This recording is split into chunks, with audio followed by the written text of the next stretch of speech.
I won't say at 70, stop good trouble. No. The conscience of the Nigerian nation. Father Atta Barkindo, PhD, Executive Director, the Kuka Center, and Head of Secretariat, National Peace Committee. Announcer. The permanent site and the School of Government, and the presentation of the Kuka Award to Young Innovators. Date and the presentation of the Kuka Award 2022. Venue, Ladikwali Hall, Sheraton Hotel, Abuja. Time, 4 p.m. prompt. Come, let's celebrate a cerebral and detribalized Nigerian, the conscience of the Nigerian nation. Father Atta Barkindo, PhD, Executive Director, the Kuka Center, and Head of Secretariat, National Peace Committee. Announcer.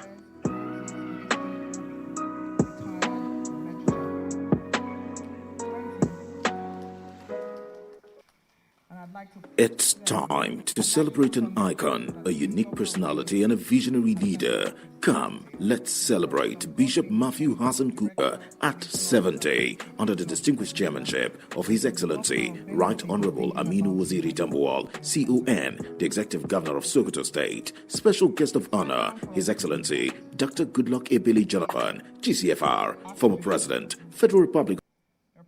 Activities at the event include roundtable discussion with the theme Nigeria's Unfinished Greatness, Next Steps, fundraising for the Kuka Center permanent site and the School of Government, and the presentation of the Kuka Award to Young Innovators. Date Wednesday, 31st August 2022. Venue Ladikwali Hall, Sheraton Hotel, Abuja. Time 4 p.m. prompt. Come, let's celebrate a cerebral and detribalized Nigerian, the conscience of the Nigerian nation. Father Atta Barkindo, PhD, Executive Director, the Kuka Center, and Head of Secretariat, National Peace Committee. Announcer.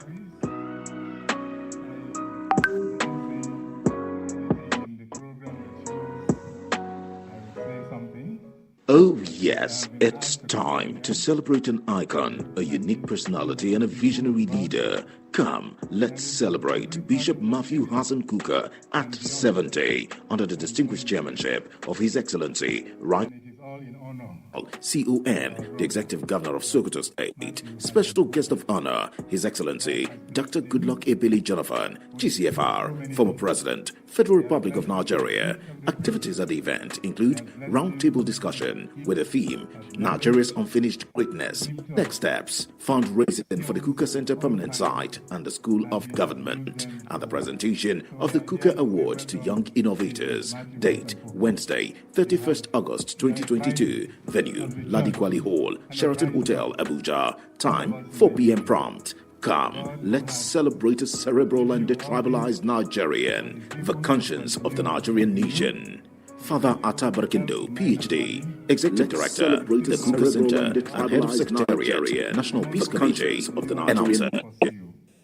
Father Atta Barkindo, PhD, the Kuka Center, and Head of Secretariat, National Peace Committee. Oh yes, it's time to celebrate an icon, a unique personality, and a visionary leader. Come, let's celebrate Mathew Hassan Kuka at 70 under the distinguished chairmanship of His Excellency Right Honorable Aminu Waziri Tambuwal, CON, the Executive Governor of Sokoto State. Special guest of honor, His Excellency Dr. Goodluck Ebele Jonathan, GCFR, former President, Federal Republic of Nigeria. Activities at the event include special guest of honor, sir, our chief celebrant, distinguished excellencies here gathered. Isn't it wonderful to hear from the church? And when I was reading the copy of this day newspapers yesterday, where the very distinguished Reuben Abati paid glowing tribute to my Lord, he said, I'm not Catholic, but I admire the Catholic Church because their priests are always so very well educated. And because I'm Catholic, I was feeling very boogashous. You know what I mean? It's beautiful to see the tribute. If you haven't read it, you should go and read Reuben Abati from yesterday's this day, and also Professor Chidi Odinkalu, who also wrote quite a piece in the papers. One of the saints I most admire is St. Augustine. This day, and also Professor mother, St. Monica, who also wrote quite many years of praying at the altar to get her son described within the Catholic annals of literature as her wayward son, and also Professor mother, to change and turn around. Many years of praying at the altar to get her son became one of the Bishop of People annals of literature, and then her wayward son wrote such a phenomenal book used when they teach many years of praying literature, particularly non-fiction, became the Confessions of People annals of literature. And then last week, my parish priest talked about how to humble yourself. One of his quotes, literature, particularly non-fiction, many quotes, Confessions of what is any man. And then last week, my parish priest talked about how to humble yourself. All of us are just one of his ordinary literature, otherwise many without our positions, and every man, any man, is just another man. Just another man. At this point, distinguished ladies and gentlemen, I'd like to bring otherwise the podium, many without our positions, and every man, any man, the amiable former president of the Federal Republic of Nigeria. At this point, our special guest of honor, His Excellency Dr. Goodluck Jonathan. Our special guest of honor, His Excellency Dr. Goodluck Jonathan. Our special guest of honor, His Excellency Dr. Goodluck Jonathan. Our special guest of honor, if not just. Dr. Goodluck Jonathan.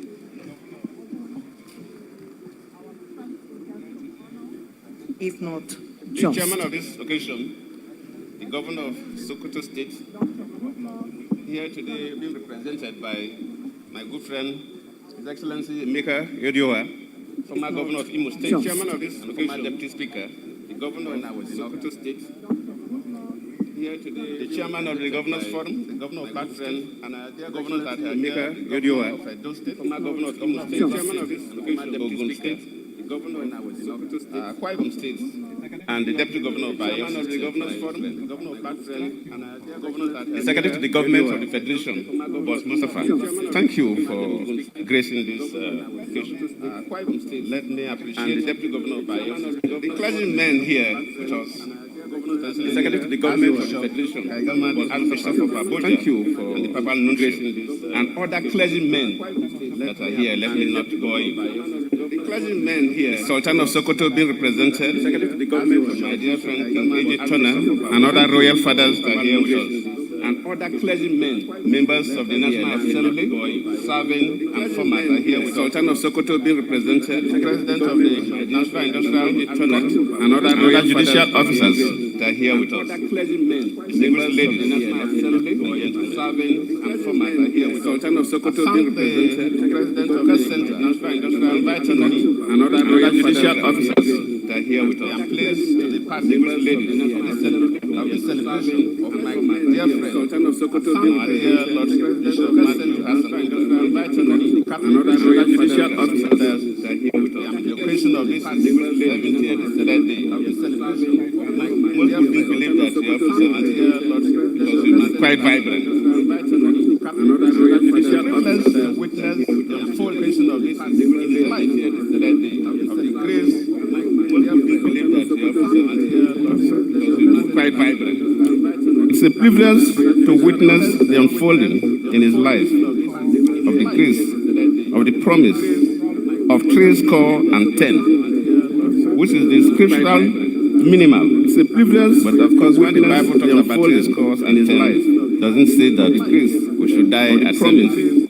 Of 3 score, I pray that Father Kuka, which is add another 3 score minimal. 10. It's a privilege, but of course, when the Bible talks about 10 scores in his life, doesn't say that grace we should die at 70. I joined other Nigerians, friends, and well-wishers across the world to pray for God to grant him longer life in good health and the strength to carry on with his crusade I joined for other Nigerians, friends, and functional human society. So the people who spoke talked about how you health, Father Kuka, and the strength to carry on with his crusade I joined for other Nigerians. Father Kuka must bruise all and functional human society. Because when we were living in a dysfunctional society, how you health, Father Kuka, and you were a clergyman, you can't keep quiet. Father Kuka must ask all, and Father Kuka asks whether when we were living in a dysfunctional society, how you health. Because the society we are managing is quite quiet. Father Kuka must ask all, and Father President asked whether, but does not mean that we had no issues. Now we are talking about housing strike. During my time too, as well. I had 4 months of strike. Different committees were meeting and not asked whether. But does not mean that we had no students. Now we are talking about housing strike. During my time too, as well. I had to call a meeting of all the leaders of the president. I presided over the meeting with my vice president. The meeting at Attorney General was there. I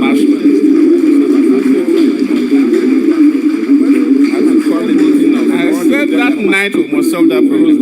I presided. Attorney General was there. Secretary of Government was there. The ministers of Education were there. The Labour ministers were there. The finance ministers were there. I presided over the meeting with my vice president. That night the Attorney General was there. And I thought that by being there we helped as Secretary of Government was there. I said that night we must solve that whole night. Before we finish all that, we spent the whole night. Before we finish all that, 5:30 a.m. And I thought that by being there we helped as Secretary of Government was there. I said that night we must solve that whole night. Before we finish all that, 5:30 a.m. It is not surprising that the theme of today's focusing on what conversation the organizers focusing on what is fine. The organizers identified as Nigeria's unfinished narrative. The theme of today's cannot agree more. The theme cannot agree more. What organizers focus on that work is done by Bishop Kuka as a conscience of the nation. Cannot continue to be around constantly hold all that work is done by us. Mirror reflecting all of our position and our leadership. No apologies. Do what God has assigned you to do.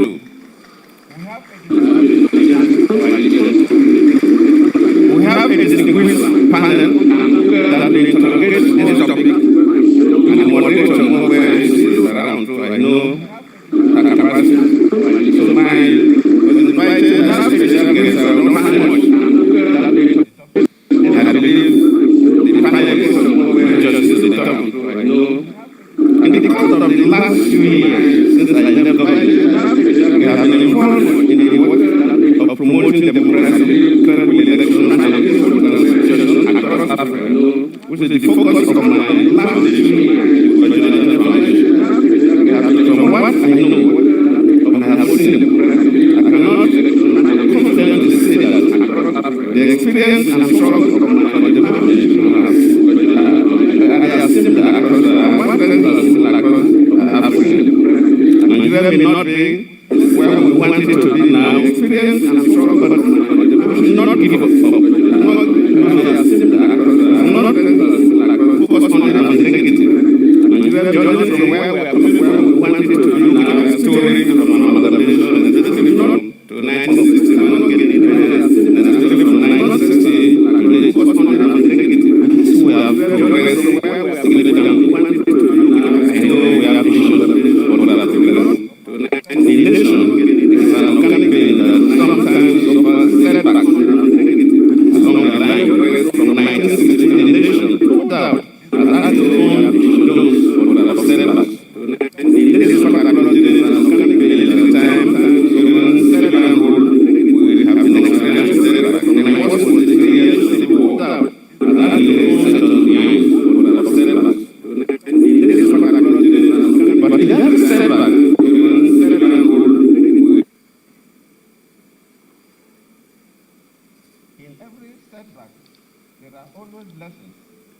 In every setback, there are always lessons to be learned and positive takeaways. Even if you take our civil war, as a nation, we're supposed to gain from it after the war, after the death and destruction. Because I remember then that, especially in the Eastern region, some of the scientists started developing certain things to help fight the war. Even crude oil, they started crude refineries. They started the explosives. Then there was no internet that you go and learn IEDs. I think it was the one they said was the Bunuge, and at the time they were detonating from a distance. So those technologies were developed along the line. Probably the military technology in Nigeria would have been better. Obviously, many people, especially our youth, are becoming increasingly disillusioned about our politics and our democracy. However, we must remain on the democratic path because it is the only practical way of effectively managing our diversity. Developing sustainably,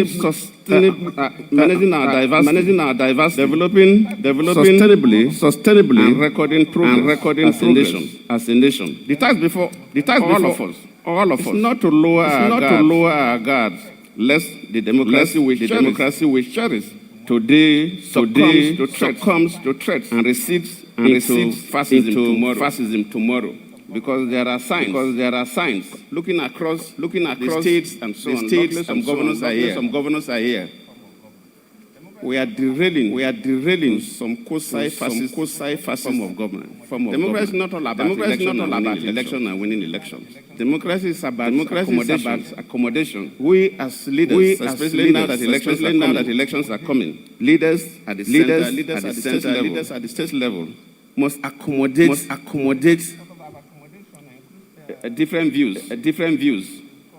Politics is all about accommodation and inclusion.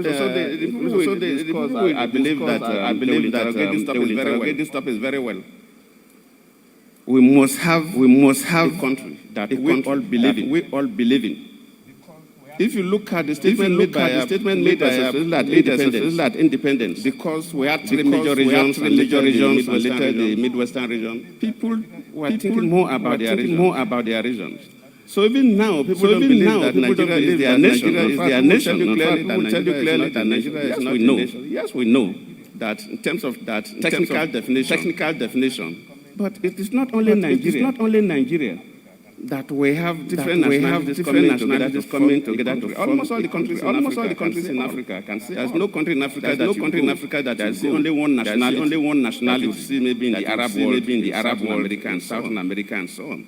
But others have been able to come together and have a country that believe in. So what is holding Nigeria back? And until we believe that we have a country that no matter what you are, no matter how you worship, we have equal rights. Then we have nowhere. Then when I was in office, some information that got to me, and I got worried. Some parts of southern Nigeria, if a Muslim dies, to get it down to bury used to be a problem.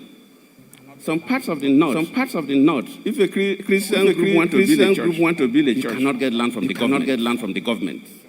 Some other person will go and get land before that person can donate to build. And I set up a committee made up of governors.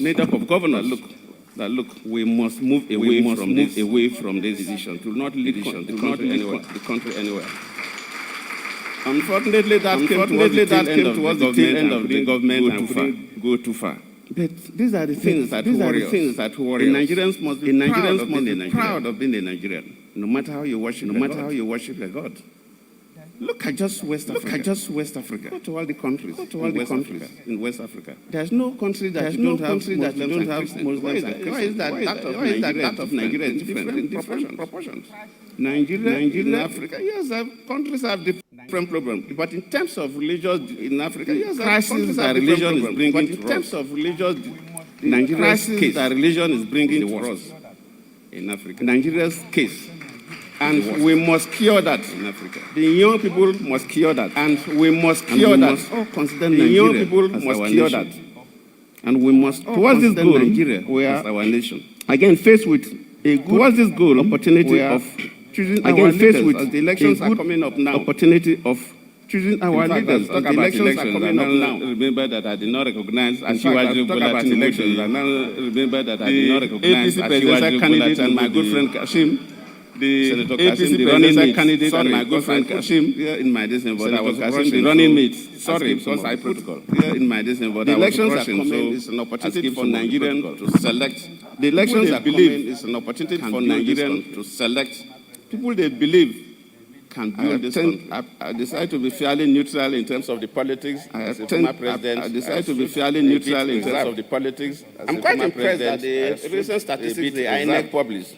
I'm quite impressed that from the last registration, about 71% from the last registration, about 71% were decided to register at the rush hours. The problem is that the young people decided to register at the rush hours. Young population, they didn't register before. Demographic, otherwise, are always more than young population. Terms of so I believe that always more than the rest of us. This country is in your hands. So I believe that most of us, this country is in your hands. Looking backward. Most of us, so you must select, are looking backward, you believe in, at the local government level, country level, believe in, at the national level. At the local government level, this country at the state level, looking backward, at the national level.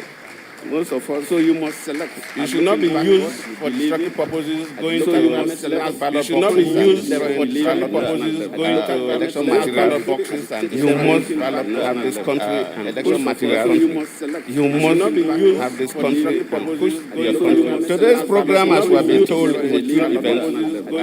Today's program, as we have been told, is a twin event for the Kuka School of Government. We are also launching a fund. I congratulate the Kuka School of Government for the initiative of establishing the Kuka School, for the initiative of establishing the school and success school, going back to the portion of antecedents, his own man of success. I believe that the portion of center has the capacity to deliver that the initiative has the capacity to deliver from a long tradition of Bishop Kuka promptly engaging long traditional state center, while always engaging the Nigerian state center of his while always considerable exposure, the experience on international reach, considerable exposure and sense of international reach, academic exposure and sense of justice, whose name Mr. Kuka is given one perspective, whose name international reach can give credibility required, and sense of international reach, the credibility required, and sense of justice. When God blesses you, like Papa knows you, emphasize that.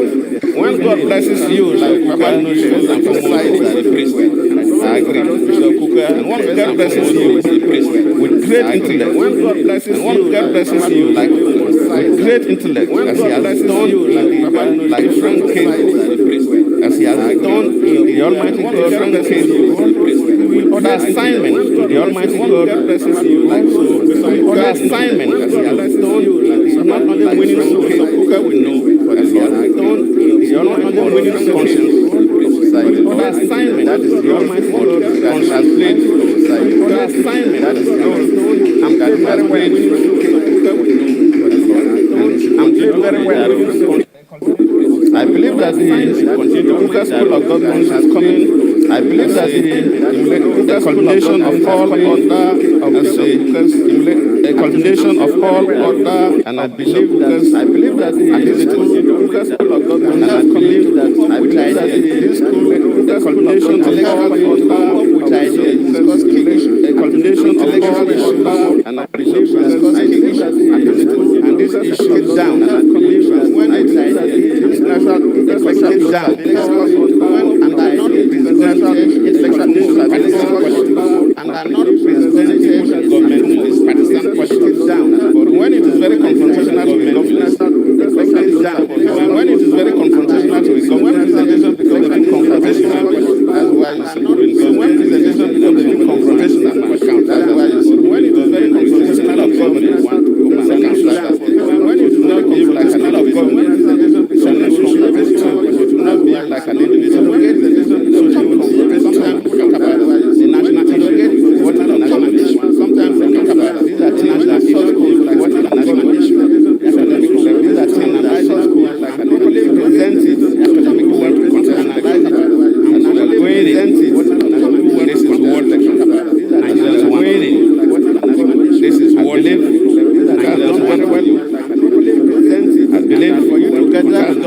all these people here at this time, and for you to gather all these people here at this time.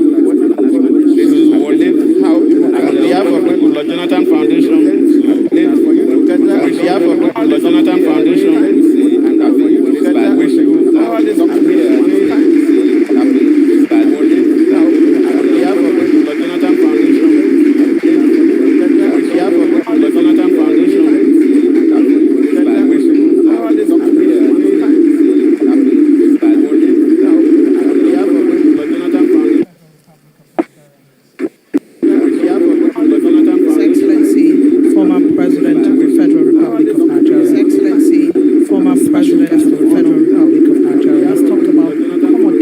Guest of honor, accommodating each other. Talked about accommodation, religious tolerance.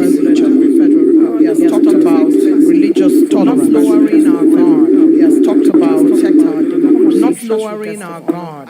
He has also talked about ensuring just tolerance. He has also talked about violence, ensuring just tolerance.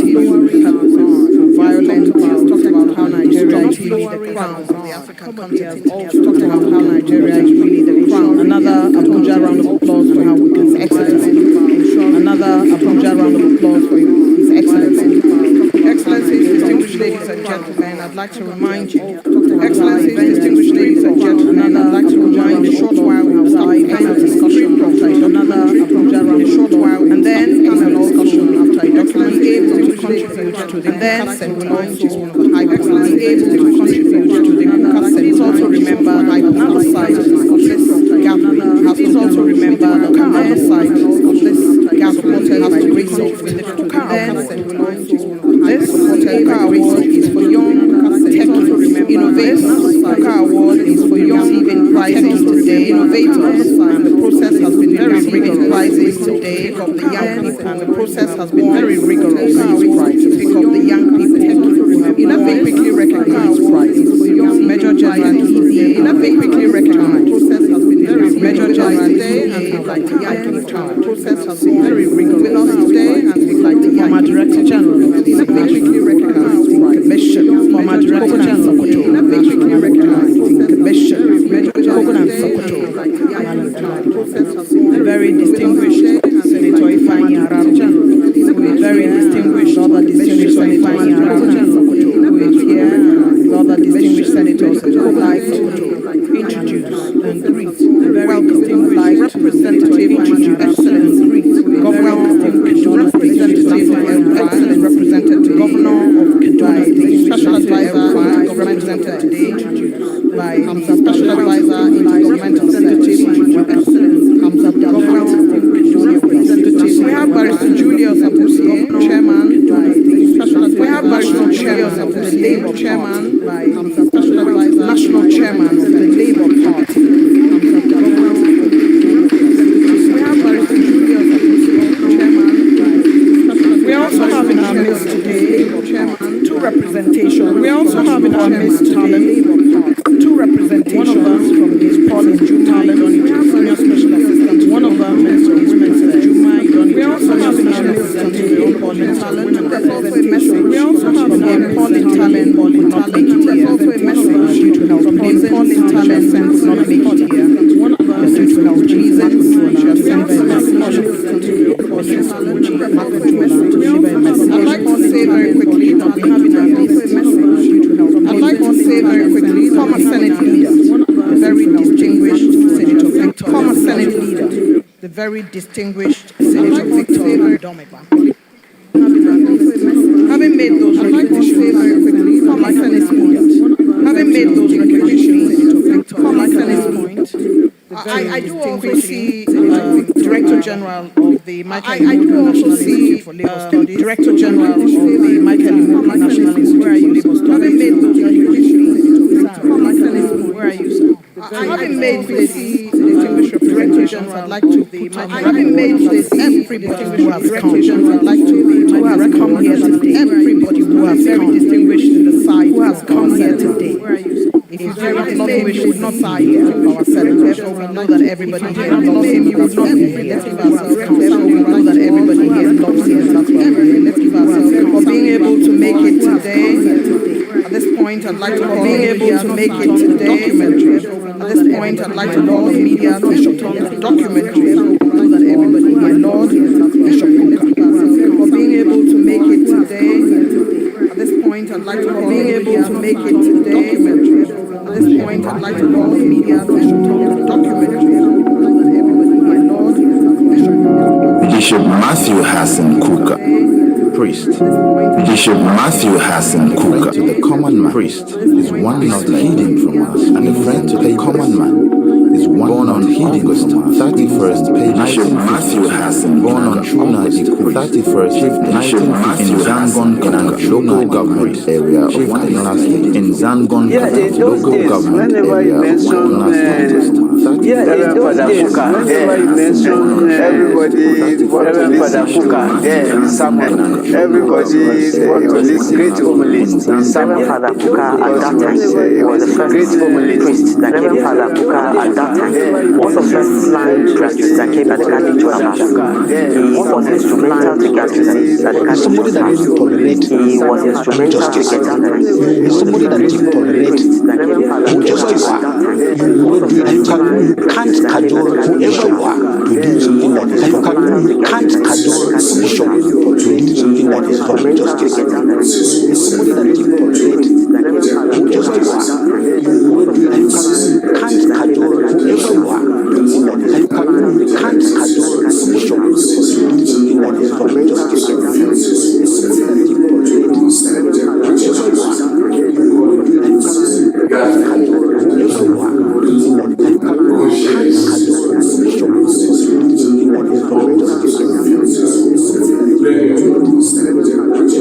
He attended St. Fidelis Primary School, Zangon, before proceeding to St. Joseph Minor Seminary, Zaria. In 1978, he was accepted into St. Augustine's Major Seminary at Jos, St. Fidelis, where he began his journey to the Catholic priesthood. Young Mathew grew up to be a unique personality and an example whose life's work became a deep source of inspiration, hope, and courage for men. His quest for knowledge, deep and incisive mind, and the clarity he brings to critical national issues has earned him the name Conscious of the Nation. Hope and courage for men. His quest for knowledge, deep and incisive mind, and the clarity he brings to critical national issues has earned him the name Conscious of the Nation. So he has been a mentor. His quest for knowledge, and the clarity he brings. Within a few years, his ability to preach, his ability to write, his ability to speak became very prominent. He started contributing writing articles. Joseph, 1 or 2 years into the priesthood, he started writing, in the then New Nigerian newspapers, which was, it was the paper, actually, one of the most prominent papers then in Nigeria. And it was, so to have your article published in Nigeria, there was something else, but which was Kuka actually became a columnist, the mustard seed. One of the prominent papers he was living, he gave us a brand new church. So to have your one of the best in the whole of Archdiocese of Kaduna. Apart from the church itself, he also gave us a new parish house. Gave us a new parish house, a duplex in the whole, and then he also constructed another building inside the same compound. A space that we were thinking that was not going to be sufficient. Gave us a new parish house, a duplex in the whole, and then he also constructed to ensure that peace is maintained all over his primary area of origin. And what I found about him, he does not discuss about people, but about issues. And another thing I have found interesting about Bishop Kuka is that he doesn't criticize for the sake of about issues. He also provides solutions. Another thing I have found interesting about Bishop Kuka is that he doesn't criticize, but also someone, who is ever ready to lend of himself to whatever change is required and whatever it is that he can do to make a difference. And with that, the Kuka Center has actually impacted well to lend of himself the society. to whatever change Kuka Center become much more structured, much more globally recognized, and then we are able to support the Nigerian government in the culture of democracy and peaceful transition, and then not just in Nigeria but structured. And this is our dream. But eventually we are on train young people to take up leadership roles in democracy and peaceful society, and then not just in Nigeria but structured. So this is our dream. But eventually we are on train young people to take up leadership roles in and peaceful society, and then not just in Nigeria but structured. So this is our dream. But eventually we are on train young people to take up leadership roles alongside with peaceful society, and then not just in Nigeria. So this is the line that connects both sides. So assume about leadership that everybody can just be a leader. But it is very clear now that leadership can be taught. And so nobody is born a leader, that everybody can be a leader. But it is very clear now that leadership can be taught. And thinking nobody is born a leader, that everybody can be a leader. But only very clear Africa now that leadership can be taught. I think the setting of this phrase and thinking go a long way to prepare young people like you to assume the leadership of Africa in the right perspective.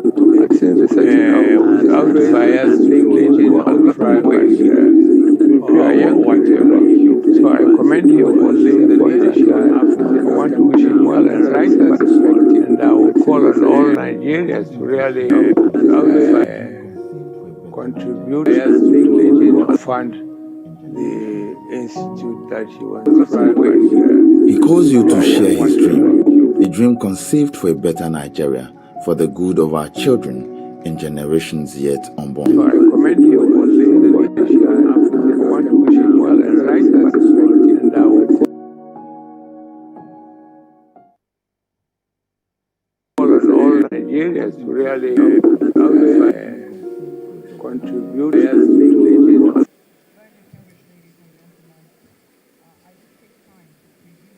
fund the institute that you want to run. He calls you to Very share. distinguished ladies and gentlemen, I did take time to preview that documentary when it was done, For a and I thought better it was very Nigeria, well done for the indeed. good of our children Those who in went out, generations yet unborn. some of it virtual, some of it physical, took some time. There were quite a number of people who wanted to speak in this documentary, but if we do not apply the thought that the documentary will keep us all here today, we would not have a documentary this short. This documentary is really just a teaser for all the other things that Bishop Kuka has been and hopes to be. The Kuka Center images will be shown after the panel discussion, and you will get to see exactly what the vision is for the Kuka Center for Development. And we will also be able to speak with the architect, and the architect will make all of that possible for us to see. And the executive director of the Kuka Center will also be speaking to get you in tune with the vision of this center that is hopefully going to be a center among centers within the African continent and beyond, where governance, good governance, democracy, management of government and private institutions, cooperation amongst nations, international policy, learning about aging, women and youth, and also the portions that will be talking us through how, as a people, we can galvanize to improve our communities. In that conversation, when you watch Father Barkindo speak later in the day, not too long from now, you will also be able to hear from the architect who would provide us the various processes and give you the visual architectural images of the Kuka Center. Having said so, I would like to, with the vision, recognize and welcome Barrister Nuhu Ribadu, former EFCC chair within the African continent and beyond. Can President Archbishop Daniel Oko, who is represented by Apostle Governance, Democracy, who is also here, management of government and private institutions. I'd like to recognize and greet the Director General, Budget Office of the Federation, Dr. Ben Akabweze, who is here with us. And also the portions that will be talking. This is the time, distinguished ladies and gentlemen, when I invite my colleague, Maokwe Ogun Yusuf, who is a Nigerian journalist and broadcaster and co-host of Sunrise Daily at Channels Television. She's moderator for the panel discussion. Please give a warm welcome to Maokwe. You will also be able to hear from the architect who would provide us with the architect various processes. Oops.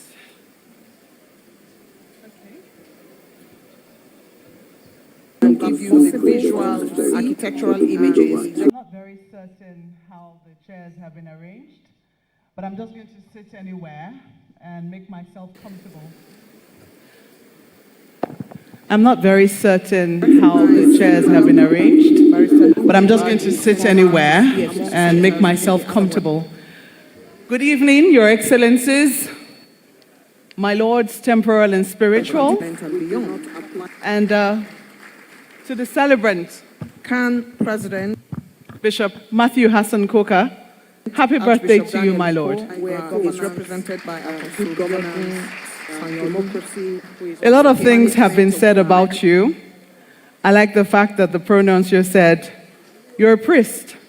First and foremost, at the core of this is your priesthood. And so I'll struggle not to correct my colleagues who still call you Father Kuka, because that's what they call all priests. But one of the things that really stand out for me is the fact that you've been called a bridge builder. I do not know if there's been any thought really to the sitting arrangement I see here, but I see that mostly PDP people are on this side, mostly APC people are on this side, and you're somewhere in the middle. I do not know if it's deliberate, but it certainly says a lot about, the sort of, yes, except you, the SGF, Channels Television. but it certainly says a lot about bridge building. And talking about bridge building, you've been a bridge builder amongst for the panel discussion. amongst Please give regions, a warm welcome to Maokwe. amongst political divides, between the military and civil populace, and for me, more importantly, amongst generational divides.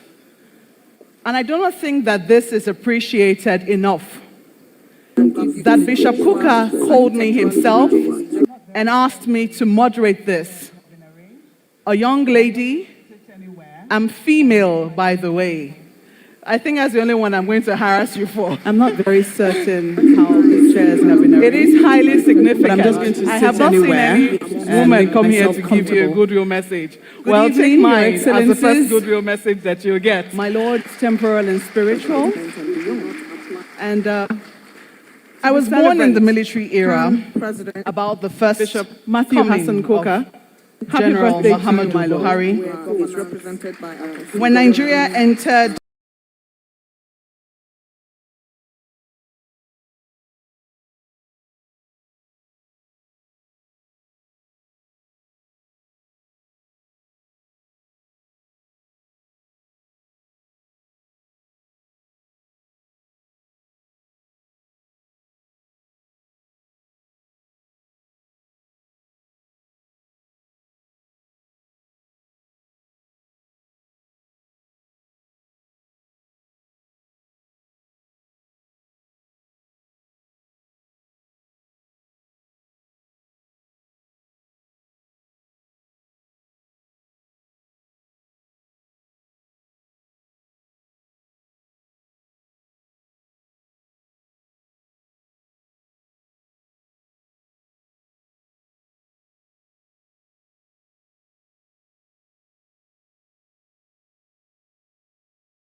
You are younger than that now, sir. Okay, sir. But a 62-year-old person is not a new kid on the block. But a 62-year-old nation is a nation in its infancy.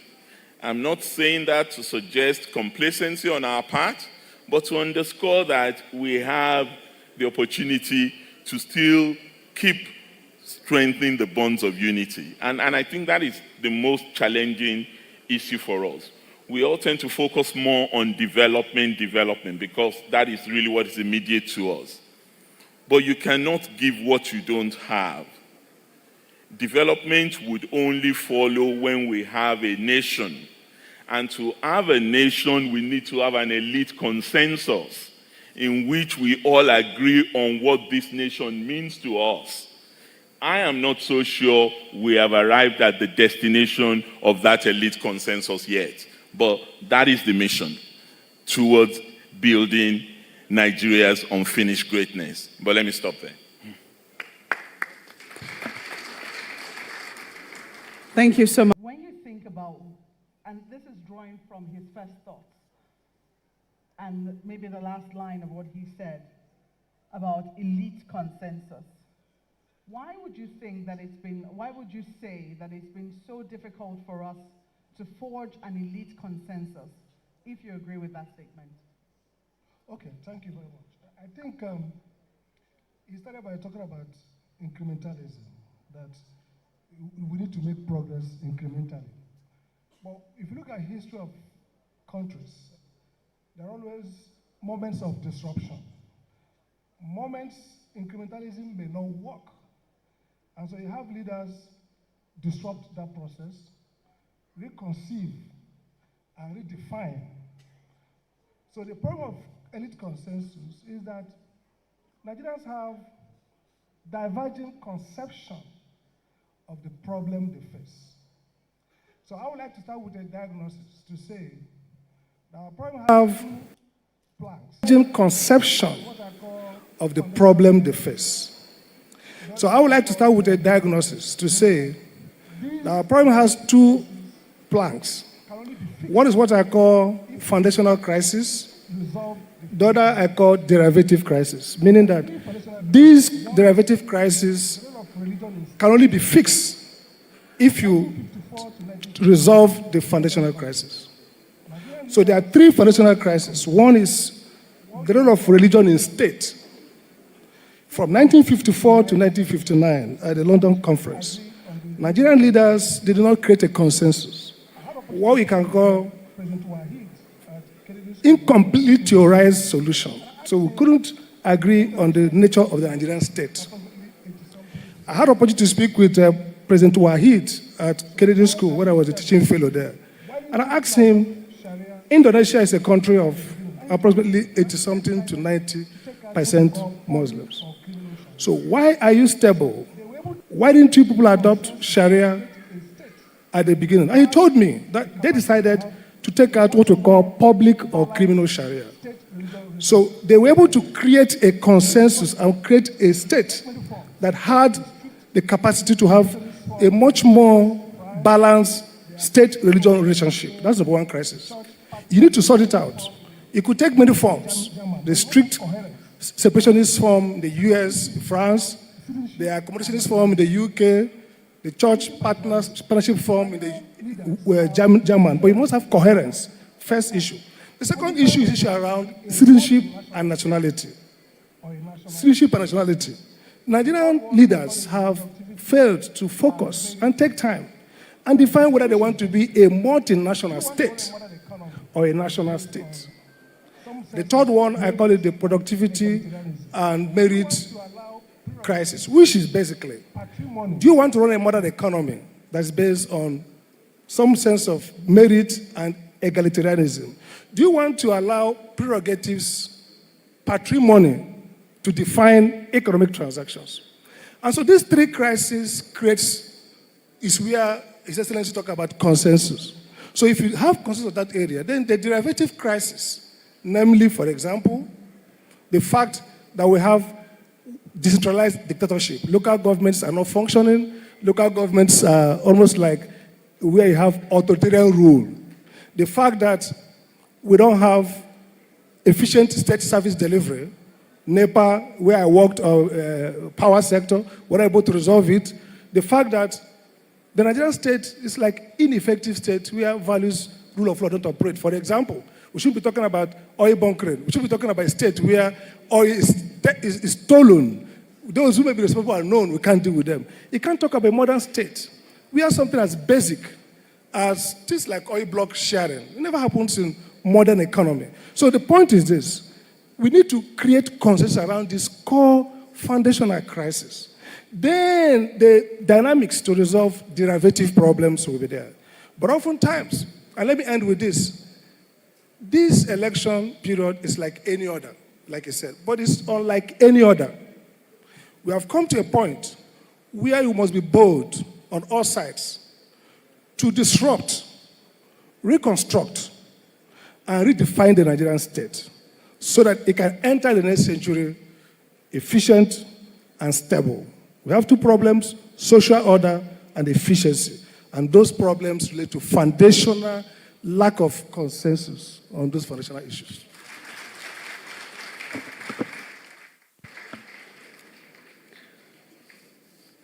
I'm going to come to the lady on my panel, Barrister Gloria Balasin, because I'm also taken from the opening statement of Dr. Kayode Fayemi. He pointed to Nigeria's national anthem, the second stanza, which we often recite now as a national prayer, to create a country where peace and justice shall reign. And you are the CEO of House of Justice based in Kaduna. I'm sure something must have informed, your thoughts, inspired you to create such a house. And if there's anything that speaks to the heart of a lot of the agitations that we see in our country today, it oftentimes stems from a perception or sometimes real injustices. Where do you think we can start from if you were to do a prescription for the country to begin to correct the ills that injustices have wrought?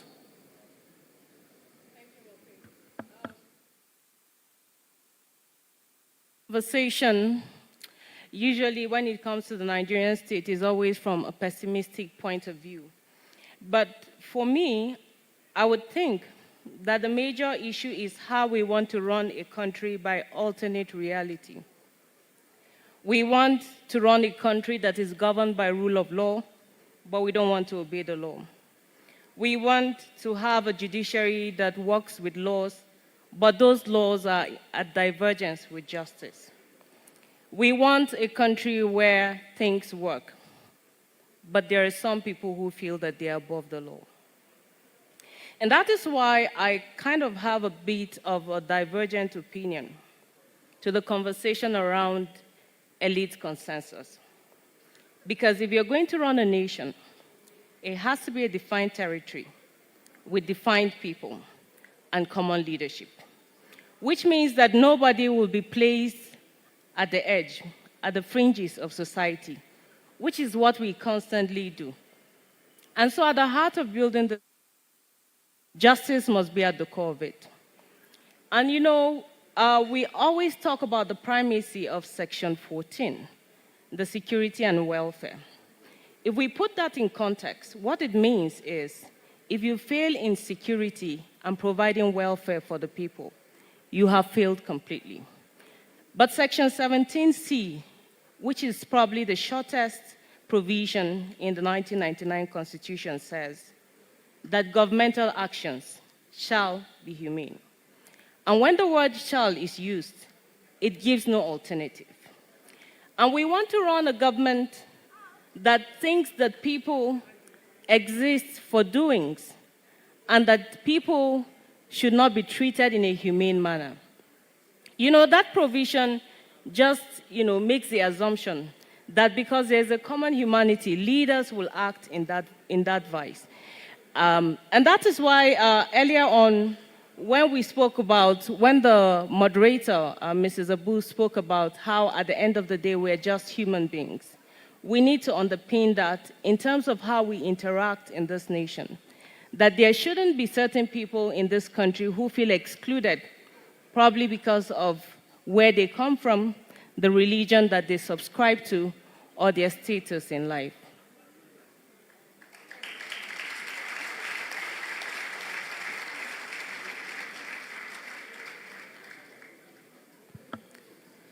And when that happens, what should happen at the end of the day? Because oftentimes it does happen. People do feel that they have been relegated to the fringes. If you ask those of the Niger Delta, they'll have a story to tell you.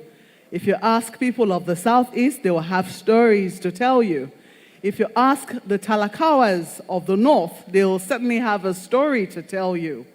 So when it does happen that injustices, either perceived or real, have been perpetuated, how do we begin to address it? I think that's the question I was trying to pose, Ms. Gloria. Barrister Gloria. It is also a project. And what I'm saying is we may have the aspiration, but we have not yet started the project. So what we have right now is a wish list. For us to start the project, there are 3 foundational questions we must address, and our Constitution has not yet addressed them adequately. First, what should be the relationship between the state and the citizen? Secondly, what should be the relationship among the 3 tiers of government and the various institutions of government, the 3 arms of government? Our Constitution has not adequately addressed those questions. Thirdly, what should be the relationship between a citizen and a fellow citizen? If I violate your right, what are the consequences? We don't have institutions that protect us right now. And until we address those questions or begin to address them, we are not building a nation. We have not begun the project of transmutation from a state held together at gunpoint to a veritable nation.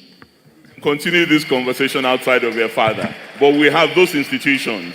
Are they working perfectly? No, they're not. But we have them in our Constitution. Okay. This is the referee speaking.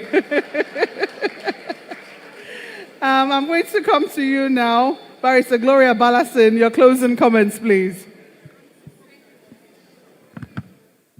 So, when I thought about the celebration of Bishop Kuka today, I found that in 1997, after 30,000 civil servants were sacked by Colonel Ahmed Ali, Bishop Kuka wrote an article, "Who Will Save Kaduna State?" 25 years after today, the bishop could very well write the same article, but with worse facts. The state is landlocked. The issue of religious freedom is an issue. But if you move beyond Kaduna State and you speak about the country, we would even be talking about even more dire situation. 6 months after, 2.1 million students are at home, restless, able-bodied young people, and we want to solve the issue of insecurity. 234 soldiers have written because they want to leave their jobs. It's not because they don't love the country anymore. It's because they feel that the country does not love them. The judiciary and the head of the judiciary was removed by an expertise. The person who removed him was found somewhere in fisticuff. He retains his office. The Chief Justice is away. In another state, the person who came fourth position is now governor, while the one who the people gave the mandate is out of office. The issues are diverse. And so when the panelists spoke about when you're going the wrong way, the thing to do is not to continue on that path, but to make a U-turn. I totally agree with him. To build this country, we must be willing and invested in the truth. We must choose leaders with track record. If you have failed in the issue of security, you have no reason to present yourself again for elections.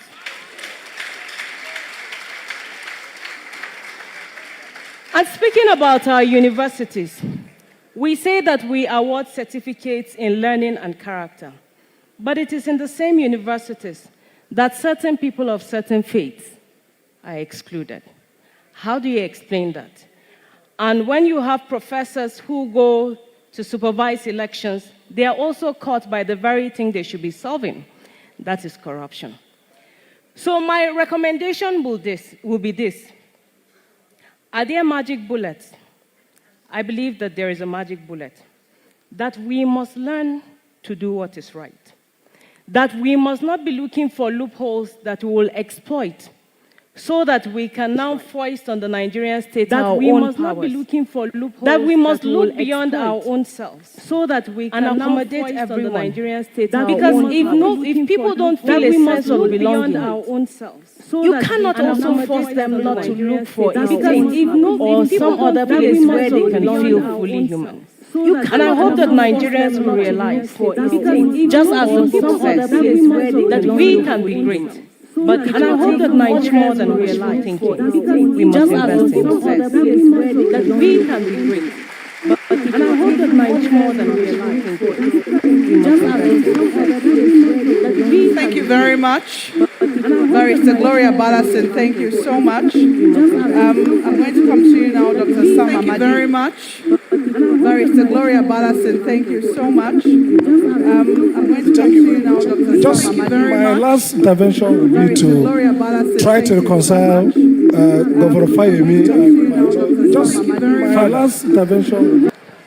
I think I was telling Governor, that he mentioned Claude Ake and basically supports the case I made. Because Claude's argument is that the character of the state is responsible for behavior, values of the state.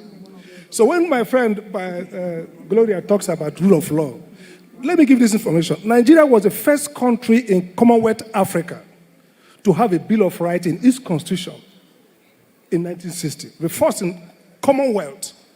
Today, Nigeria is still classified as a hybrid democracy because its politics is authoritarian. So why didn't the Constitution generate fundamental rights? Because the constitutional transplant doesn't align with the character of the Nigerian state. A character of neo-feudal state whose preference is prerogatives to elites, to traditional rulers, to priests, and not to citizens. So the Nigerian state is not a democratic citizenship, which means a state whose primary focus is on citizens per citizen. So these crises, whether it's of value, whether it's of rule of law failure, are just derivative crises of a fundamental character of a state. There are many types of states across the world. Every state determines what it produces in terms of values. Why would, for example, in many states, people who are accused of certificate racketing will not aspire for public office? Because the state cannot accommodate those contradictions. But in states like our own, which is a state built around privilege for rich, for powerful people, there is no contradiction that you cannot stomach. So I think the Nigerian politicians should just tell ourselves the truth. That we need to, this is not about ethnicity, we need to reconceive the Nigerian state before it can become an efficient, productive state. State character determines justice administration, rule of law, determines even values, determines whether ASU can shut down university for 6 months and ask to be paid salary. These are all constructs of a state character.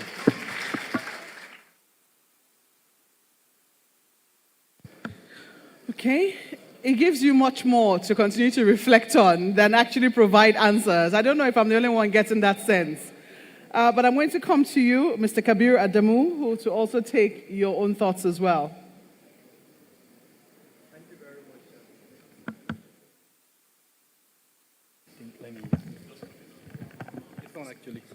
Thank you very much, Mokpe.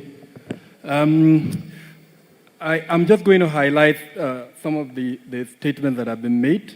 We're in a pre-election year, And state part of the reason why we what hold it elections produces in every terms year of is values. To express Why would, for example, in our many views states, and our desires. people And who I think are everything that has been accused said of before certificate now racketing will not speaks aspire for about our public office. aspiration as a people. Because So we the have an state opportunity in cannot 2023 accommodate those contradictions. to decide And states like our how own, which we is a want state this built country around to be. privilege, And the for only rich, thing I will for emphasize powerful is people, let's not there is no contradiction lose that you that cannot opportunity. stomach.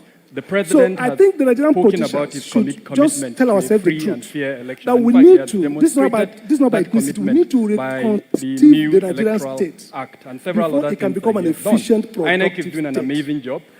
State We're worried character about security determines and how justice security could administration, affect rule the of law, integrity of the determines election. even But I value, must determines call on whether ASU everyone, can shut which down is my university closing remark, for 6 months let's and make a ask to be paid commitment to a salary. peaceful These are election all in constructs 2023, of a where state character. the views and of the generality of Nigerians will be respected. If we do that, then perhaps we would have created the platform It for gives you the much more solution to and continue to achieve reflect this on unfinished than actually greatness provide that, answers. I don't know if I'm the only one His Excellency getting has that provided. sense. Thank you. But I'm going to come to you, Mr. Kabiru Adamu. Thank you who very will also much, take Mr. your own Kabiru thoughts as Adamu. well. On this note, I have to thank my esteemed panelists for your thoughts and your contributions, for your banter. I know that it's going to continue outside this hall, and I know it's all very healthy. Thank you so much for, will I say, awakening in us a quest to reflect even more deeply about our country. We're in a pre-election year. I have to thank and Dr. part of the Kayode reason why Fayemi, we Governor hold of Ogun elections State every year and Chairman of the values, Nigerian Governors Forum. Why would, for example, Father in many Akinwale, states, you didn't quite, people who are Anthony, everything thank that you. has been Father accused Anthony of certificate Akinwale, racketing former will not Vice aspire for Chancellor public office. of the Dominican We have an University opportunity in in Cannot Ibadan. accommodate those I also contradictions. have to thank Decide Dr. Sam states like our Amadi. own, Thank which you is so a much. state. He's the director of Abuja School of Social and Political Thought.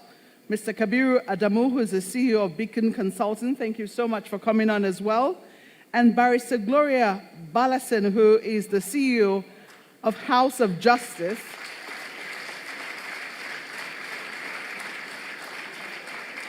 Thank you very much as well, Barrister Balasin. I'm going to leave us all with this thought. They're not my words. They're words I got from Dr. Joe Abba. It's very interesting how he started the review of this book, which I have now been gifted. Thank you, Dr. Fayemi, for the book. He starts by saying, new ideas and initiatives are often viewed with cynicism and the preemptive evaluative judgment of, it will never work, is passed on new initiatives before they even commence. Unfortunately, the pessimist is often right, and it doesn't work. When an intention is announced to tackle a problem, many commentators say, talk is cheap. I know it won't be implemented. Good news. When people start giving testimonies that things appear to be changing, the refrain is often, that is not enough. Is this what we should be celebrating now when others are sending probes to Mars? Anyway, I know it won't be sustained. And when eventually the optimists point out that the new initiative has actually been working successfully for a while now, the next statement is, that is not our problem now. For me, unfinished greatness, the next step, I know that Nigeria is an ongoing conversation. It's going to be a conversation, a continual one between the pessimists and the optimists. What I'm going to ask of us, it's not to determine where we will stand on either side, because I know that on certain days we'll be optimists and on other days we'll be pessimists. The question for me is to how we will be adding to the cup. You know, when they ask you this question of how you see a glass of water, a half glass of water, whether you see it as half full or half empty. However you see it, ask yourself, how are you going to be contributing to ensure that that water in that glass cup continues to get full? Thank you very much for listening, ladies and gentlemen. And happy birthday once again, Your Lordship.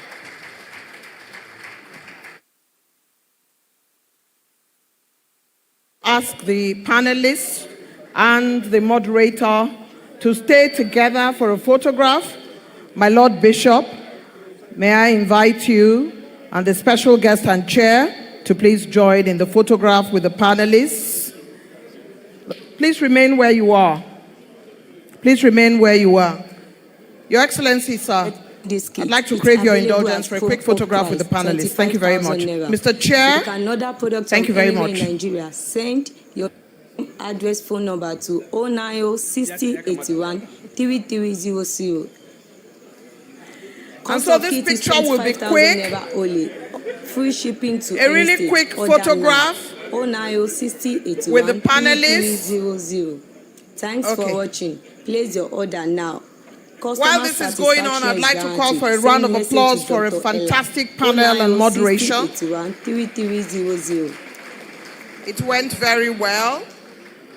I'm very pleased. And now I can join the photograph.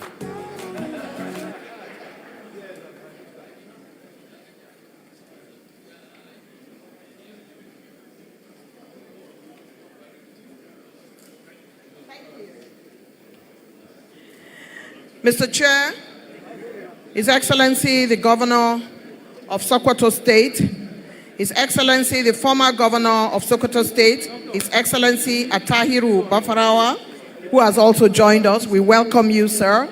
Thank you for coming. Your Excellency the special guest of honor. Thank you. Thank you.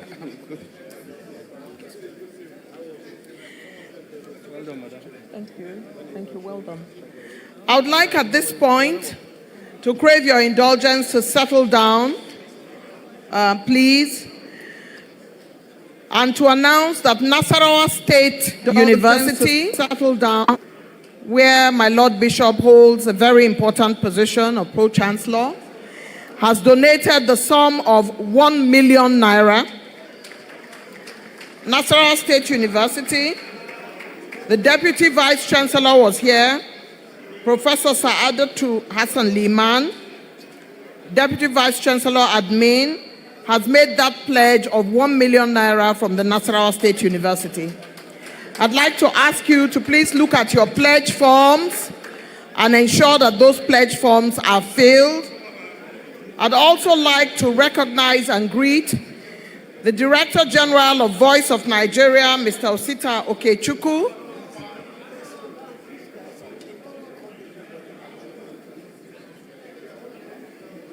I'd like you to please settle down as we begin the fundraiser for the Kuka Center so that we can really put that in place.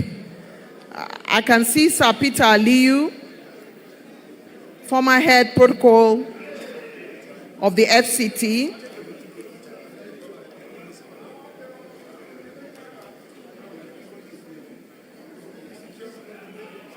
I'd like to call for those who wish to make their contributions to do so now. I'd like to call on the Finance Committee and the ushers to go around and bring me the pledge forms so that we can see what we have. We already have distinguished personalities up front, and I'd like to call on the Finance Committee to come forward. I see former Permanent Secretary, Ministry of Foreign Affairs, Ambassador Keshi, Permanent Secretary, Ministry of Information, is also here.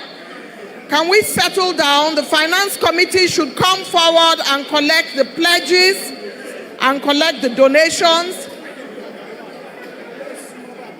And I would like at this point to call on the Secretary to the Government of the Federation, Mr. Boss Mustafa, to please come forward to the podium. I'd like you to settle down so we can hear from Mr. Boss Mustafa. I'd like to salute General Martin Luther Agwai, former Chief of Defense Staff, who is here. Mr. Boss Mustafa, His Excellency, Secretary to the Government of the Federation. If you will settle down, we will continue this proceeding. His Excellency, sir.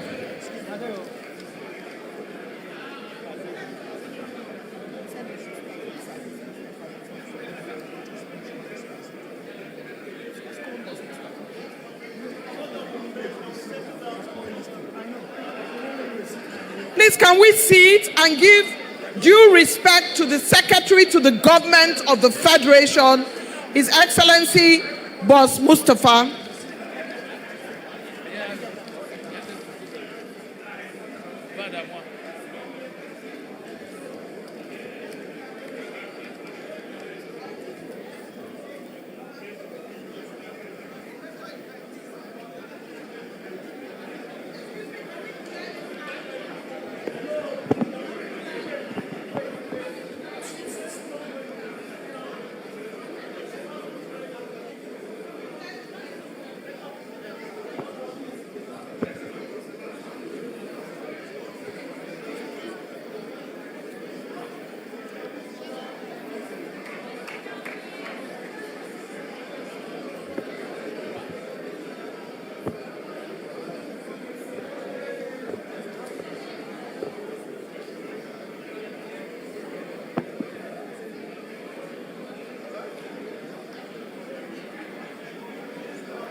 Your Excellencies,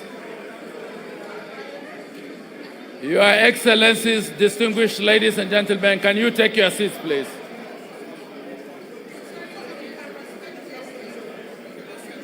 Can you take your seats, please?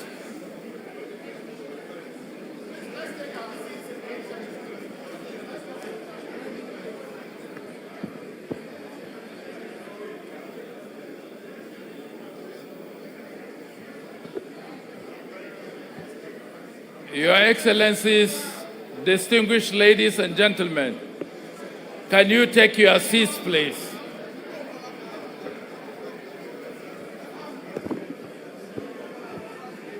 Can you take your seats, please? We've gotten to the second segment of this occasion. I hope this is not a strategy to avoid the second segment of this occasion, which is the fundraising.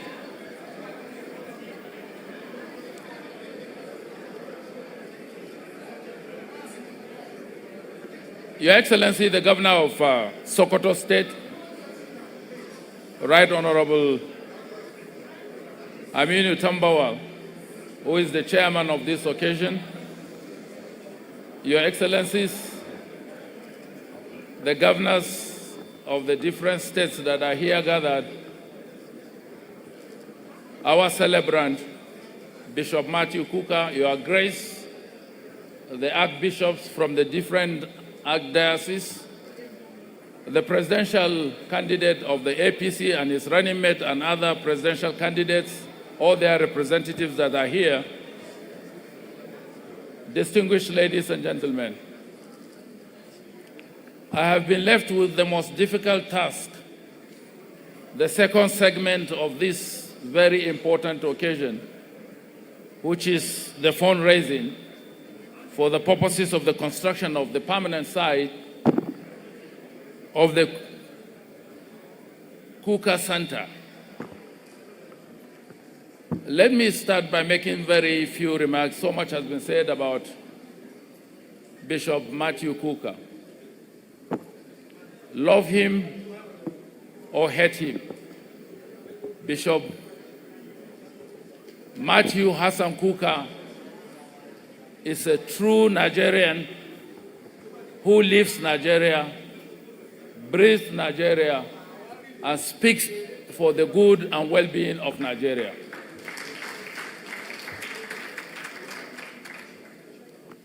Whatever he says, you ignore it at your peril, but when you internalize it, it is for your good.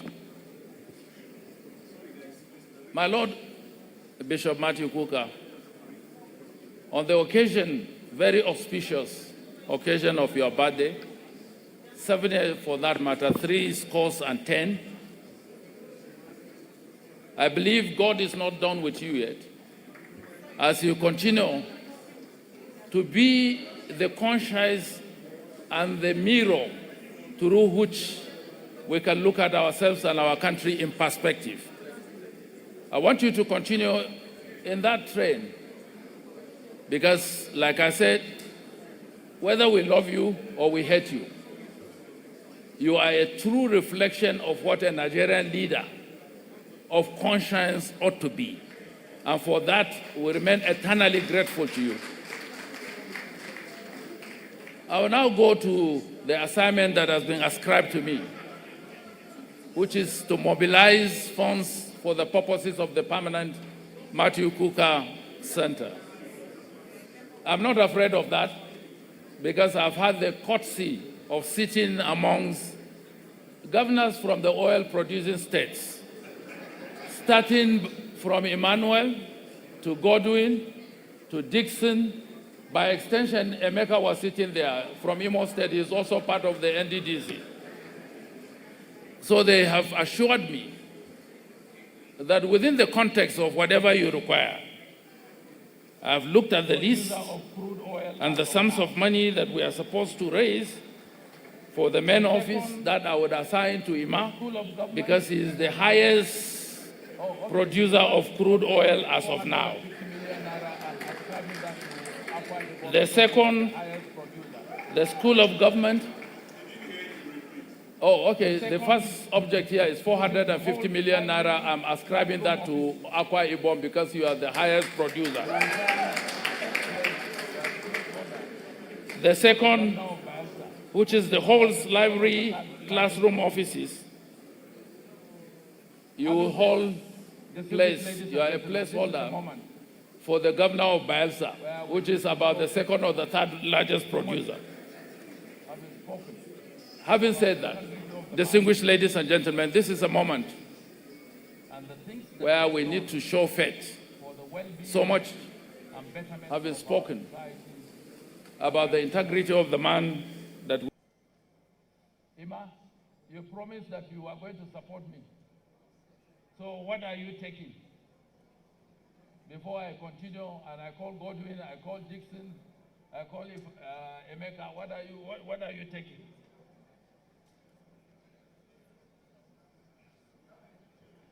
No, I will come to the chairman later. Your main chairman comes from an arid state. He's dealing with this desertification.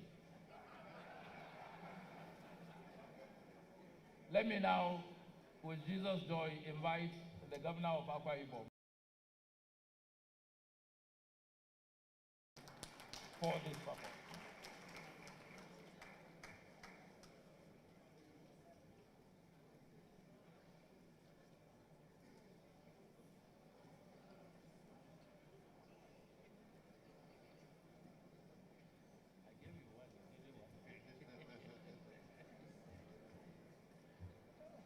Your Excellencies,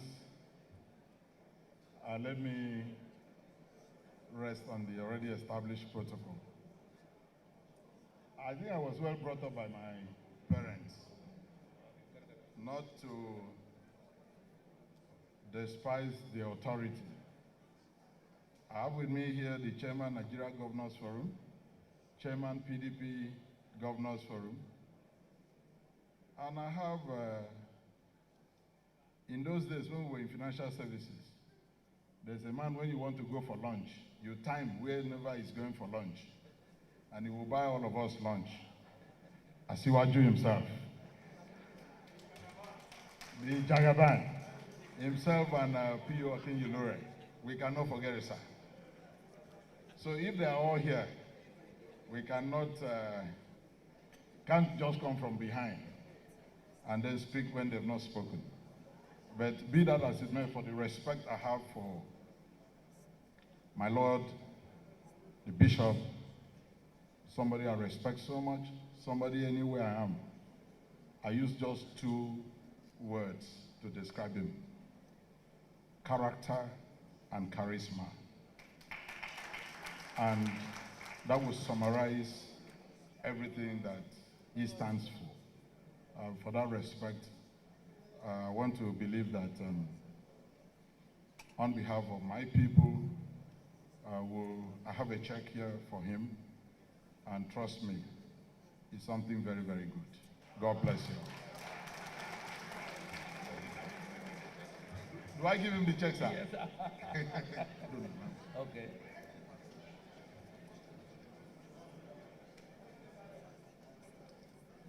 Godwin, I'm waiting for you.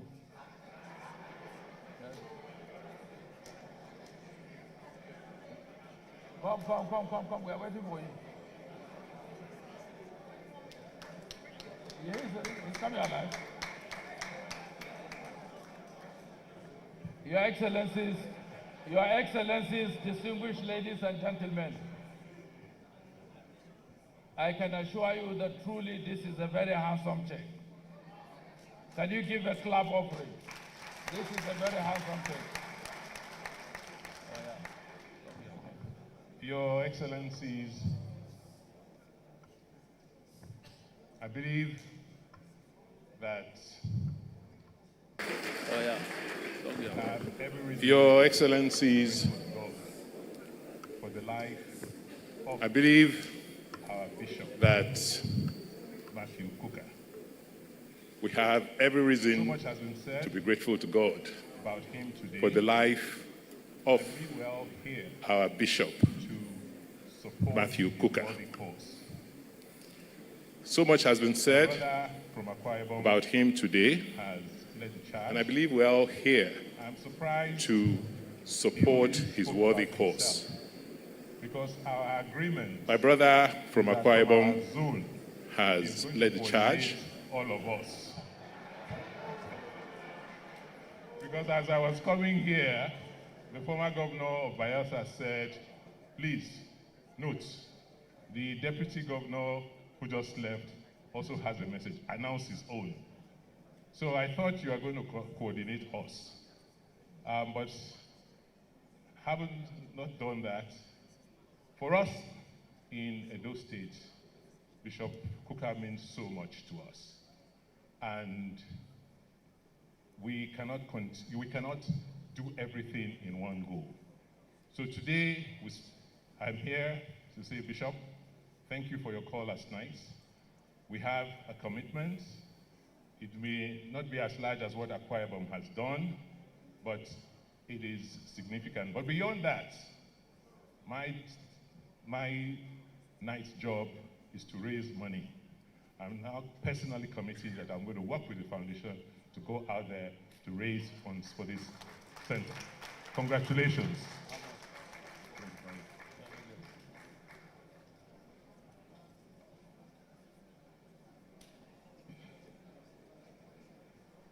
Believe me, this is also handsome.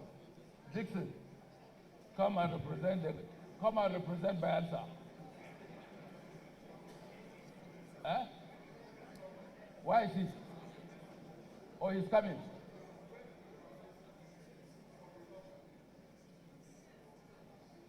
Okay. Chairman Governors Forum. No, you're not. Nobody has made any commitment on behalf of the governors. How much?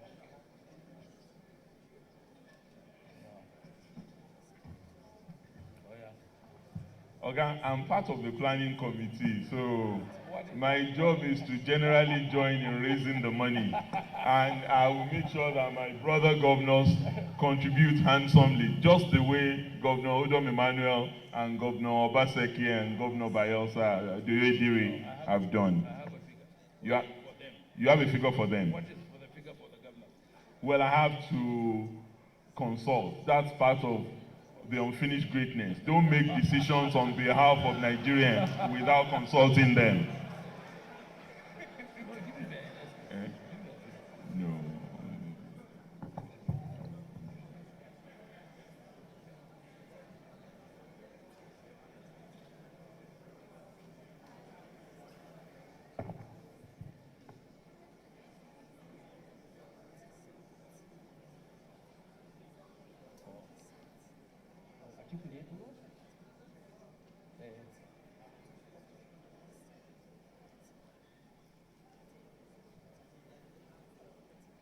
Your Excellencies, distinguished ladies and gentlemen, we are making progress.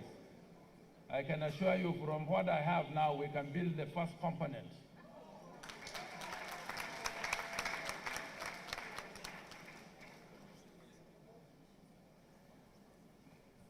Yes, Chairman, Northern Governors Forum, Governor of Plateau State. Oh, you have pledged for everybody. Okay. Can I go to the chairman or whether he has a special plate before I come to Jagaba? Eh? Okay. So you are coming under the cover of the chairman. It's an unfinished business. What I have here is part one.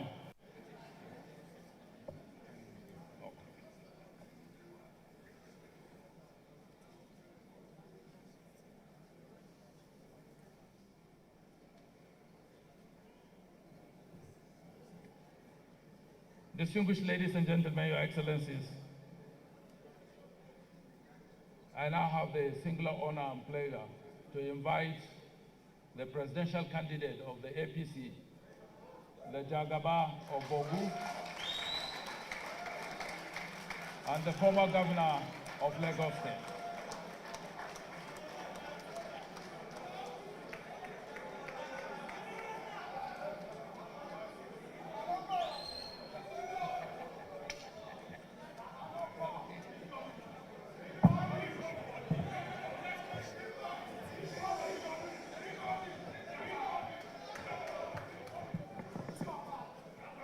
Your Excellency, the Chairman of the night,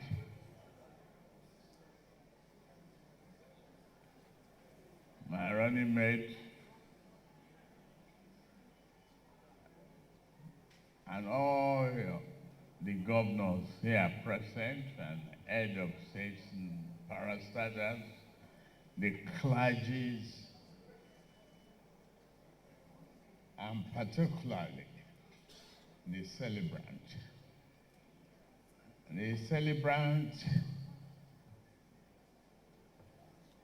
was a great author, a clergy, a heel of intellectual capacity. Yes, you are a short man. But I know one thing. No matter how short you are, you get out, you will see the sky.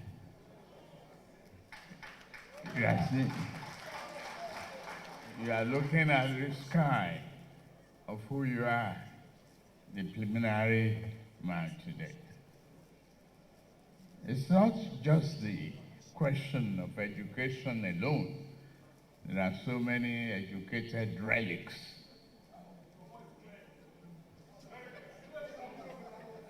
It's about the character, who you are, consistency. You've persevered. We'll be in the trench together. You know my name. You didn't, because of that religion, discriminate. In terms of education, you are a big contributor. Both in America and in Nigeria. I can speak for you because of who you are. A great man, a great mind, a very resilient intellectual who had made positive contribution to our country. I listened to the panels. We appear to be in confusion about our nation. I heard about the second stanza from Coyote. Coyote had forgotten that we had one national anthem before that. It says, though tongues and tribes may differ, but in brotherhood we stand.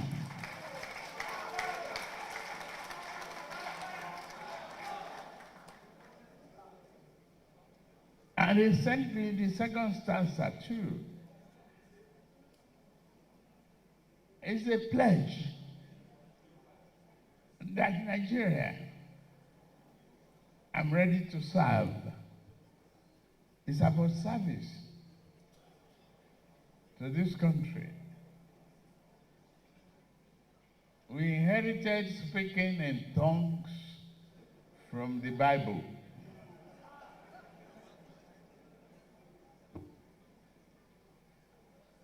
But our diversity is a promise for prosperity. You are building an institution in the honor of your 70. I am 72. I could say contribute. I'm just months older than you are. But Bishop, you will help build not the institution, but the greatness of a nation. It's on your shoulder, it's on mine, and we must build it together. I must and I will contribute handsomely, personally, to build and see to the completion of that institution, because it reflects something. Thank you very much.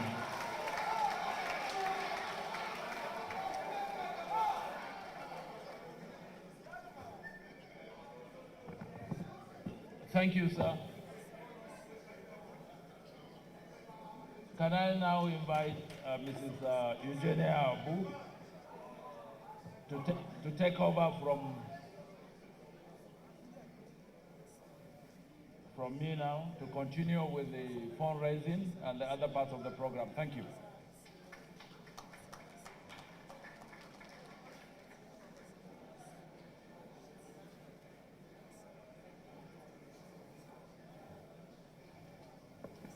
Your Excellencies, distinguished ladies and gentlemen, what better man to lead and inaugurate the fundraising than His Excellency, the Secretary to the Government of the Federation, Boss Mustafa.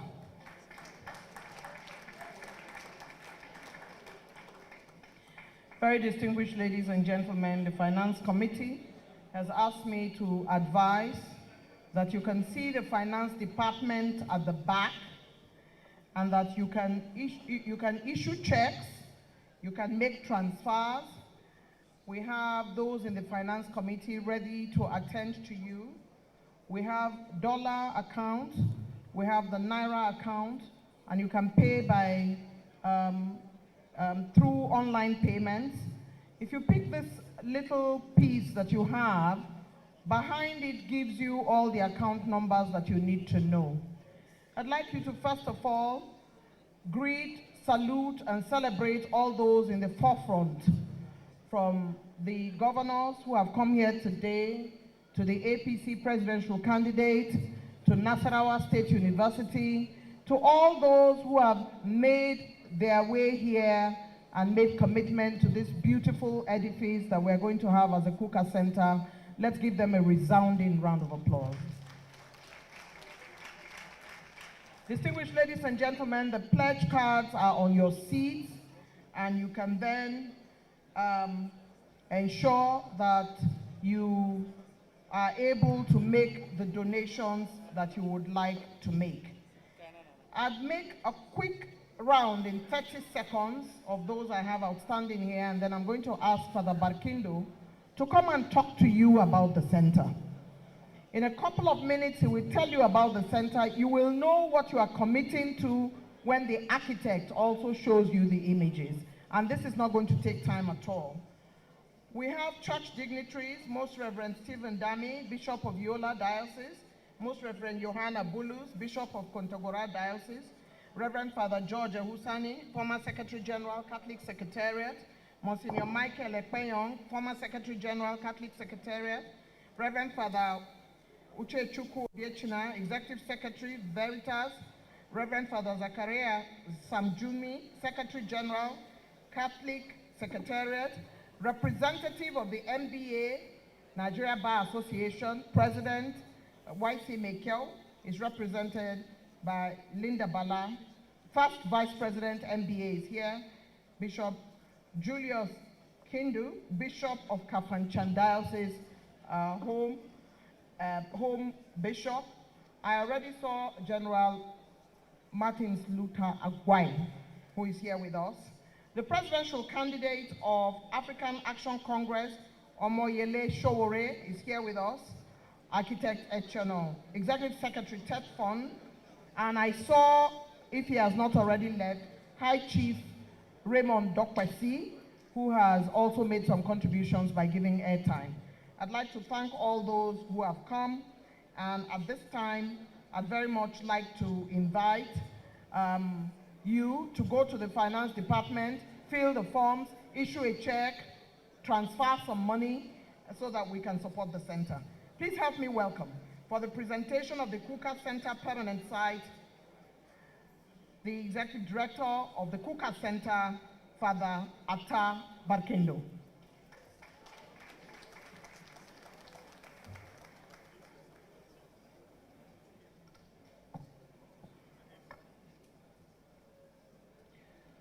Your Excellencies, thank you so much for your patience this evening. For the past 1 week, contributions have been ongoing, online and offline, and we want to assure you that these monies will not be swallowed by any snake at all. They are going to be used for the purpose of the permanent site. Bishop Mathew Hassan Kuka's belief has always been that for a country to grow, there must be an intellectual component added to the structures of governance. The finest and the most critical minds must be assembled to undertake the process of thinking towards charting the right course for democratic consolidation and growth. These finest minds must be identified and engaged. They will sieve ideas, conduct robust debates, and produce strategic policy recommendations to support the political class in managing the country's diversity and resources. These policy recommendations must be guided by facts and empirical evidence rather than emotional attachment to primordial sentiments. And it was for this very reason that in 2008, Bishop Kuka Hassan engaged a group of friends in Kaduna, and the Kuka Center was established. Now, the vision of the center is to aspire towards the attainment of a more humane, democratic, and free society where citizens can live in freedom, unhindered by any structures of exclusion on the basis of ethnic, religious, or gender differences. And for more than a decade now, the Kuka Center has engaged the Nigerian state and implemented various projects relating to data collection and analysis, the publication of a series of thematic policy briefs, interfaith dialogue, youth fellowship programs, skills acquisition for widows, just to mention a few. Now, in addition to all this, one of the most significant contributions of the Kuka Center has been its privileged role to serve as the Secretariat of the National Peace Committee. And since 2015, the center has held various engagements with key stakeholders at the highest level of government through the National Peace Committee, chaired by His Excellency General Abdulsalami A. Abubakar, former head of state, and other prominent members, His Eminence Cardinal John Onaikon and His Eminence Muhammad Saad Abubakar III, the Sultan of Sokoto. Now, these engagements have shown that Nigeria's march to democracy, with all its limitations and fractures, has come to stay. Additionally, the commitment and sacrifices of a vast majority of Nigerians since 1999 clearly suggests that inclusive democracy and not dictatorship is the path to the future. So at the Kuka Center, we strongly believe that there is a need to make democracy believable for Nigerians. And to achieve this, Nigeria needs independent policy think tanks that will critically evaluate issues, conduct research, and provide guidance to the government on a variety of policy strategies for economic growth and development. Now, at the continental level, the role of think tanks have become central to Africa's democratic development and growth. According to the think tanks and civil society programs based at the University of Pennsylvania, there are about 11,175 think tanks globally. Out of these, 679 think tanks are found in sub-Saharan Africa. And the highest in Africa is found in South Africa, which has 102 think tanks. Nigeria has only 52 think tanks. And unfortunately, most of the think tanks in Nigeria cannot function because of paucity of funds or issues of political control. Consequently, the Kuka Center exists as an independent research and public policy think tank that functions without undue political influence and is intended to become a globally recognized entity that should act as a bridge between the academic community, policymakers, stakeholders, and the civil society. So to consolidate this goal, and that's the reason why we are here, the center in its next phase of transformation will set up what we call the Kuka School of Government. The focus of this school will be to develop a robust intellectual architecture for good governance and shall be modeled on the John Kennedy School of Government in the US and the Lee Kuan Yew School of Public Policy in Singapore. We will liaise with other international organizations and develop a collaborative framework and partnership to design leadership training programs for young people. Because for us at the Kuka Center, governance is a science and it can actually be taught. On human resource development, there are many retired public servants in Nigeria with so much experience and expertise whose knowledge can contribute to national development. Yet, platforms have not been created to utilize and benefit from their experiences and their expertise. So for our retired public servants, while engaging in business is good, and also we can do more by enabling them to share their experience and knowledge with the younger generation, thereby bridging the gap between knowledge, experience, and innovation. As such, the Kuka Center has secured a land at the permanent site in Lugbe along Airport Road, and the hope of the center is that physical structure will contribute to the dream of actually building, the Kuka Center. One thing we are proud of at the Kuka Center is that 98% of our staff are young people between the ages of 21 and 35. And importantly, 70% of the staff are actually women. So on a concluding note, I would like to recall an interview of Bishop Kuka on Arise Television on 13th of June 2022. Bishop Kuka was asked, "Bishop, are you afraid for your life? With everything that surrounds you, are you not afraid that one day you could be killed or assassinated?" Bishop Kuka paused a little, and with a very cynical smile from his mouth, he said, "I am not afraid of death. I'm only afraid of breaking the law." For me, that was a very powerful and a very profound moment. In a country where breaking the law has been institutionalized, we still have someone who is afraid of breaking the law.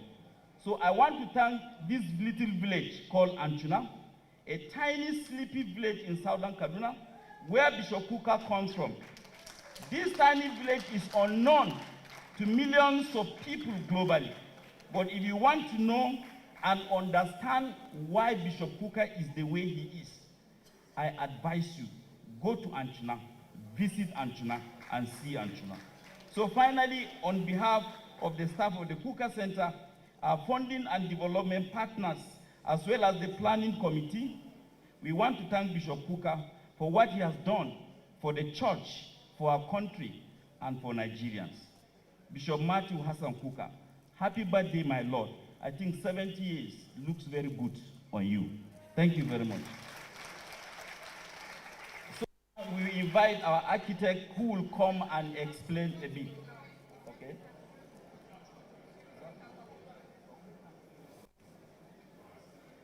Thank you, Father Barkindo, Executive Director, Kuka Center. He has spoken well. At this time, I'd like to ask the birthday boy, at one of the committee meetings, they showed a picture of a very young Bishop Kuka. Then he says to the committee members, "Where did you people find that picture? Where did you people remove that picture?" I'm like, "Bishop, you were small before you became 70. So I'd like to announce that the vice presidential candidate of APC, His Excellency Shatima, is going to be part of those giving the award for the Kuka Award for Tech Innovators. Also, the Bishop of Kaduna, when the time comes, and also the Chairman, Governor of Sokoto State. These three will be giving the awards to the tech innovators. But before we get there, cake is always a delight, Your Excellencies. I love cake. I enjoy it. So we are going to take the front row, but we'll take them in batches. So I'd like those who are seated along with Governor Fayemi, and everybody seated with my Lord, along with the representative of the Kaduna State Governor and along with Governor Lalong, to first be the first set of people to stand with the Bishop to cut this absolutely beautiful cake. I'd like to call on one of the ladies from the Kuka Center to help us unveil the knife. You know, the knife for cutting cake is not an instrument of mass destruction. It's just a knife for a cake. So let us be mindful. Any of the ushers to please unveil the knife. Unveil the knife. The knife. Can we go forward and unveil the knife before I invite the VIPs to the table? Come and unveil it. Come and give a hand now. Abi, these are the ladies who are to go and bring Bishop Kuka. They work at the Kuka Center. They believe in him. Oh, yeah, go and bring Bishop Kuka now, the two of you, and bring all the VIPs to the table. There you go. A round of applause for the birthday boy.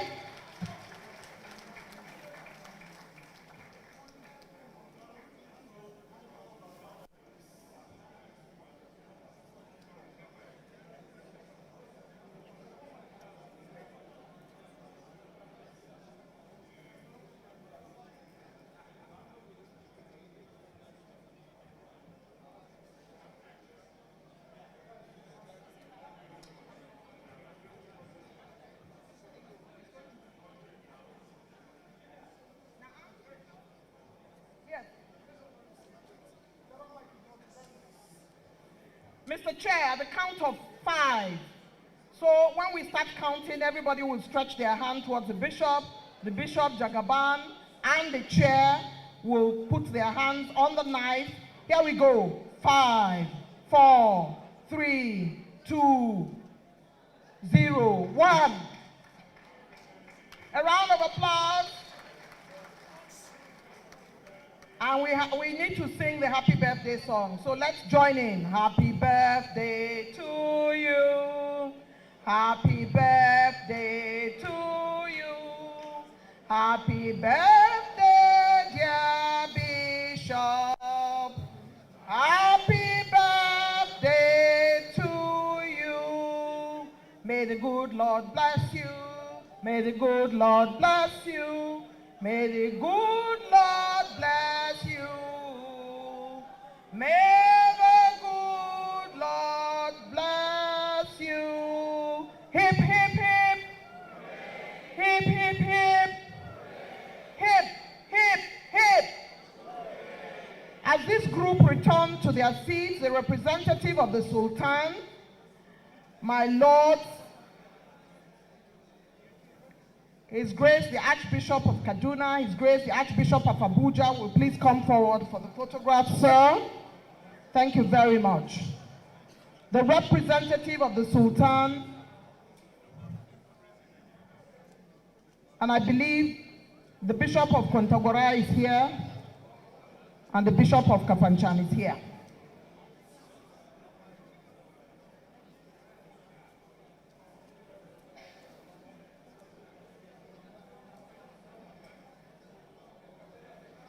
This is the second batch of the cake cutting.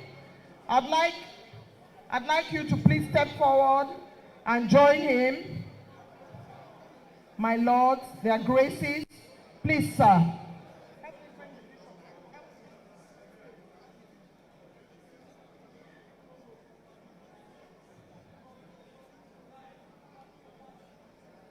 And after that, the rest of the front row that is containing the former governor of Bayelsa, that is containing Senator Dino Melaye, that rest of that front row will come forward after this picture. Please be ready.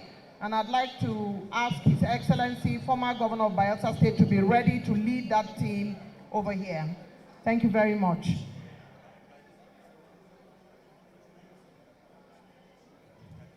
Sir.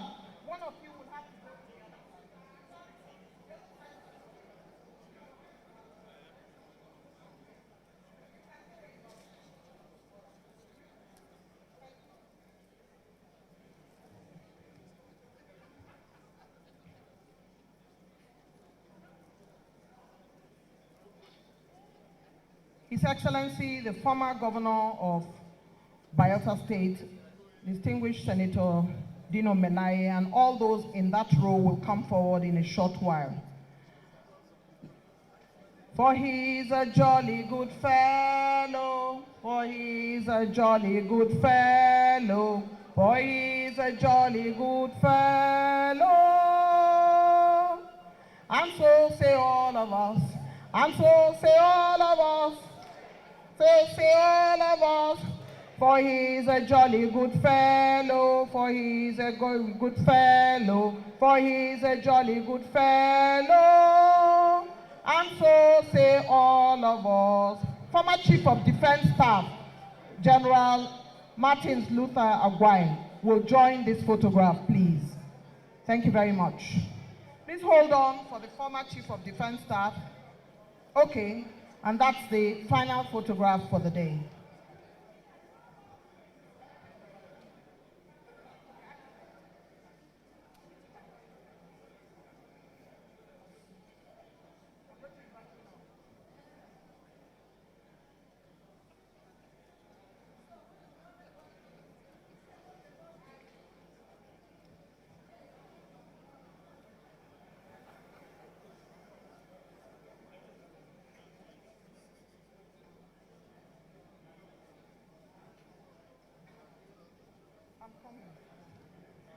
Can I call the religious that are in the house, Reverend Fathers and Reverend Sisters, to please come forward? Reverend Fathers and Reverend Sisters, my Lord Bishop has asked that you be invited over here. Please make your way here.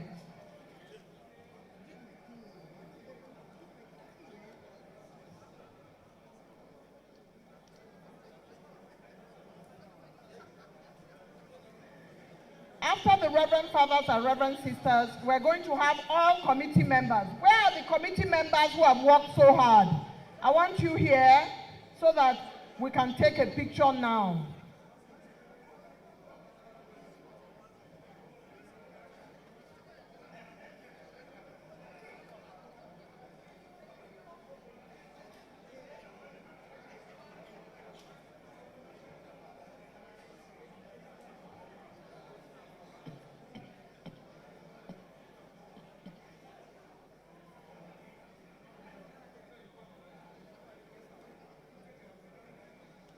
I'd like to see committee members. They would take the last photograph. Committee members, please.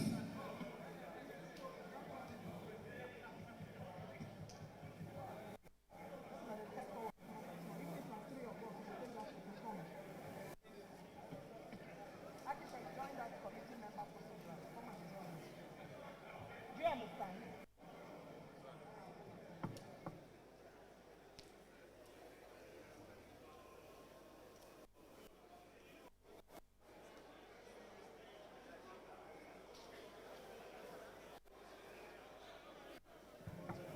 I'd like to recognize Southern Kaduna professionals in the house with us. Let's give them a round of applause.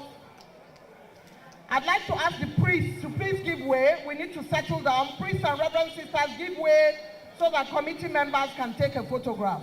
Committee members.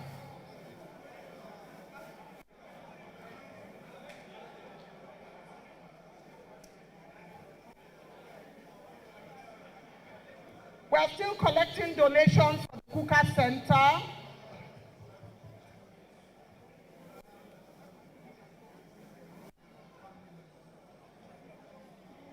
My Lord Bishop wants his family members that are around.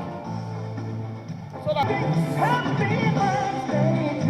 media, eyes. Media, let's not play music now. This event has not ended. There are awards to be given, and the architect has not even shown us his image.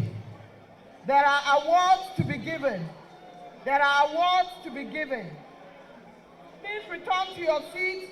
Let's prosecute the award ceremony, and let's get the architect to show us the images.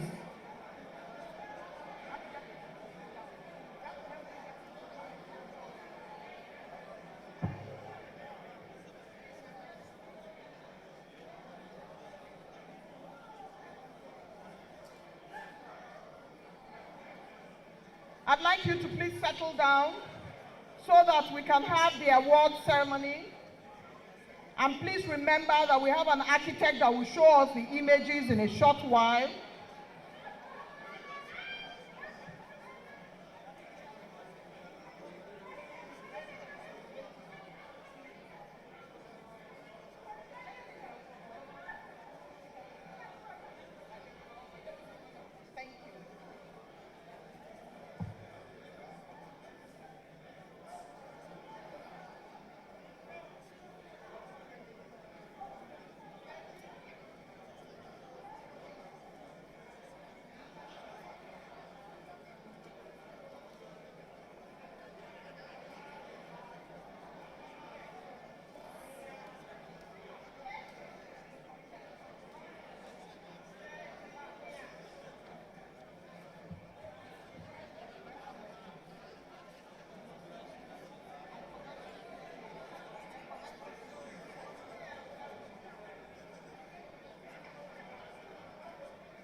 It's good to see you, Your Excellency, Permanent Secretary, Foreign Affairs. Good to see you, ma'am. Always, always. At this point, I would like to call on Mr. Issa to come forward for the Kuka Award from the GraceSoft organization, those responsible for the support for the Kuka Award. He has information, he has the award. Mr. Issa, the floor is yours.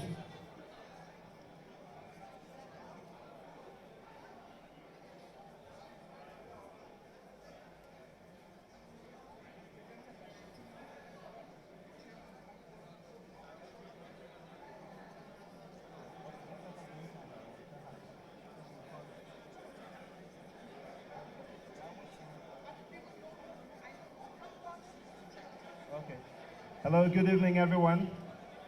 Can we please be seated? This is a very important part of the event. Let us all please be seated. Hello.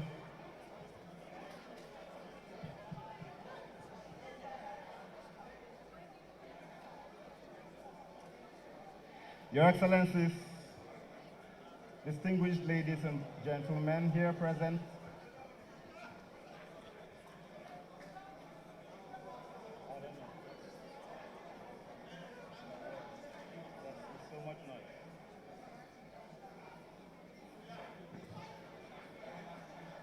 Your Excellencies, please, can we have a seat? We are not done with the events. The moment has come for the award. And this is the peak. We are the peak of the events. Please, distinguished ladies and gentlemen, kindly have your seats. In a few minutes from now, we will bring this event to a close. Thank you.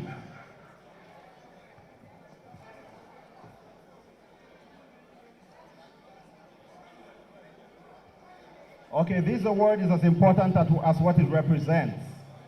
It represents the values of GraceSoft Technologies as well as what Bishop Kuka represents.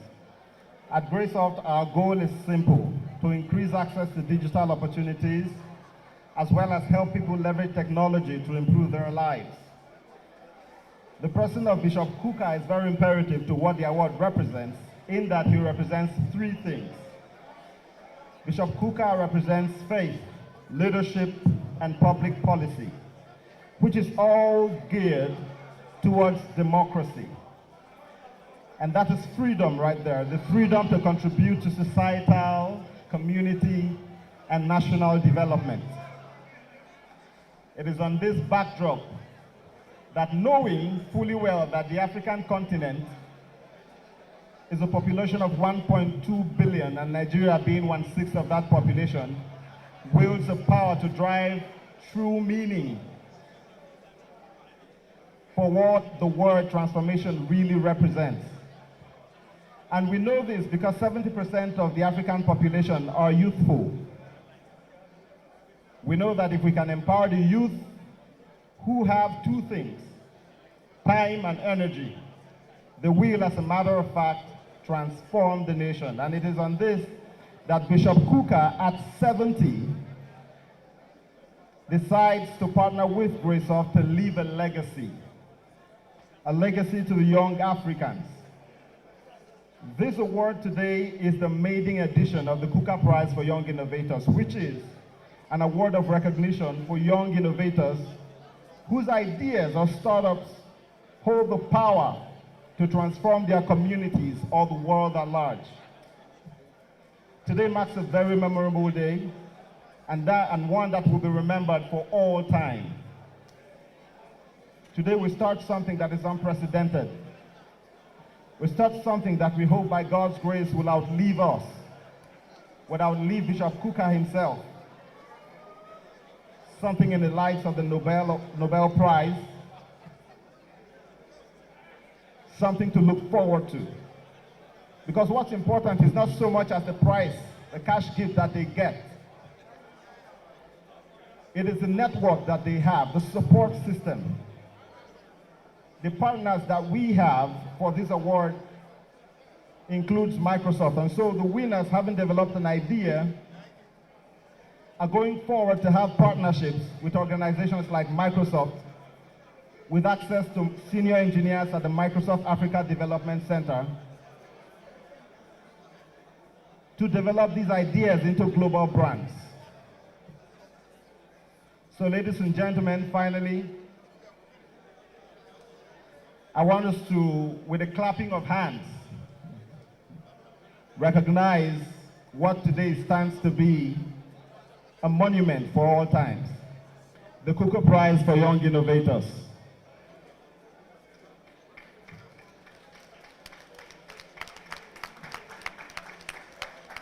Thank you very much.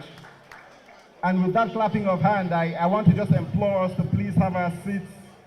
Just have our seats, please sit down while we see this award come through. I'm going to call on my colleague, Ms. Aramide Abe, to take over the presentation of the award. Thank you.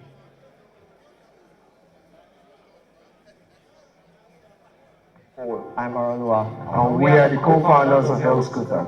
In 2019, we discovered a new way to improve urban transportation in Africa while reducing the carbon emission of Africans.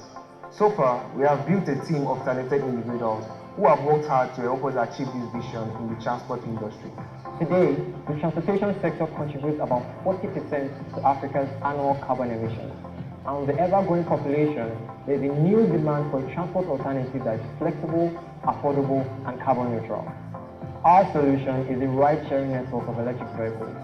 And by using IoT technology, we've developed a cross-platform application that allows users to easily find and access electric vehicles within their community using 3 simple steps. All you have to do is scan, pay, and ride. Using this approach, users no longer have to wait for a bus, and they pay less on every single ride while still reducing their own carbon footprint. With help, we have the opportunity to do more while improving the way Africans live their life and travel every day. Thank you.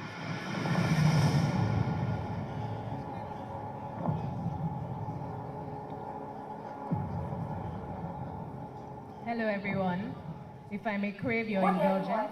My name is I'm founder of Ocycle, a bio-waste recycling enterprise that leverages on digital and biotechnology, importing value products from bio-waste at different stages of its organic cycle. We are solving the problem of improper disposal of bio-waste that takes centuries.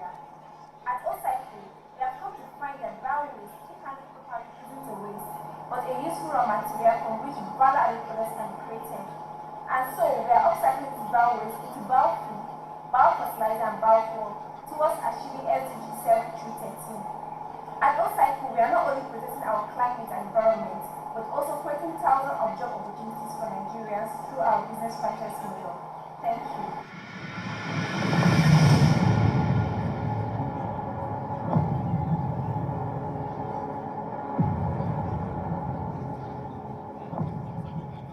Venue is a company dedicated to ending period poverty and promoting plastic-free periods all around the world, especially in developing countries.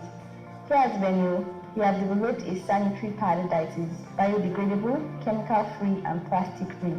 This pad is made out of banana stem agrowaste. It is very affordable for girls and women. My name is Esther Oluwabunmi Olalide. I am 20 years old and I am the CEO of Venue. Sanitary pads are a major contributor to plastic pollution. This is because most pads are made out of 90% plastic and are used by billions of women all over the world. Here at Venue, we utilize the biodegradable fiber from banana stems by cutting the stems. These fibers are then treated and processed into a wool-like material that forms the absorbent core of our pads. The Venue sanitary pad is environmentally friendly and completely decays within 6 months.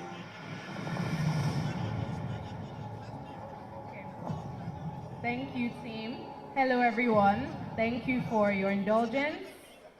So as we move into the award ceremony now, I'll very briefly just call up our dignitaries. But before that, just to rehash what my colleague had mentioned, that the awardees will enjoy a year of business incubation supported by Microsoft Africa Development Center, business support and handholding by senior Microsoft engineers for their businesses, and of course, a monetary prize to help them scale. Thank you. The finalists were shortlisted out of a weighted average of the judging scores, and the winners have been selected on the basis of the outstanding quality of their research. And now, for the moment we have all been waiting for. May I invite our special guests of honor. I will have Archbishop of Kaduna Diocese, Most Reverend Mathew Ndagoso, kindly come up to present the awards.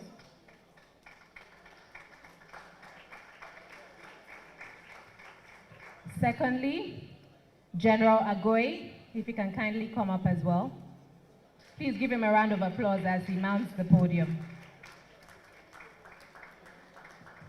And thirdly, last but not the least, Professor Viola Onwulere, if she can come up as well to hand the awards. Professor Viola Onwulere.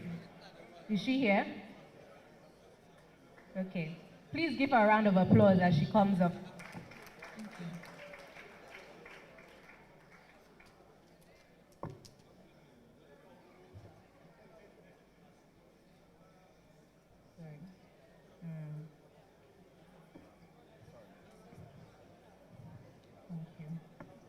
And so, I will start with the second runner-up.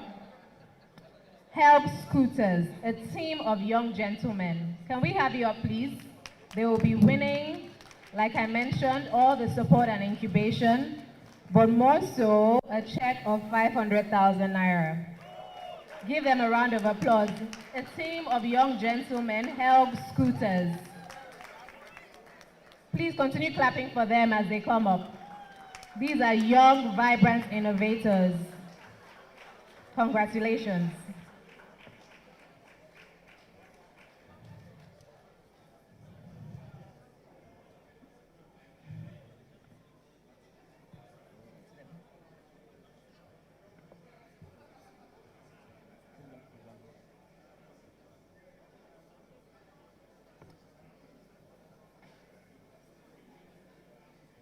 And so we will have our Archbishop present this award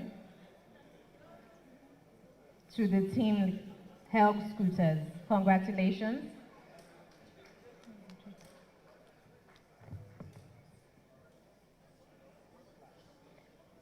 And the check. Congratulations.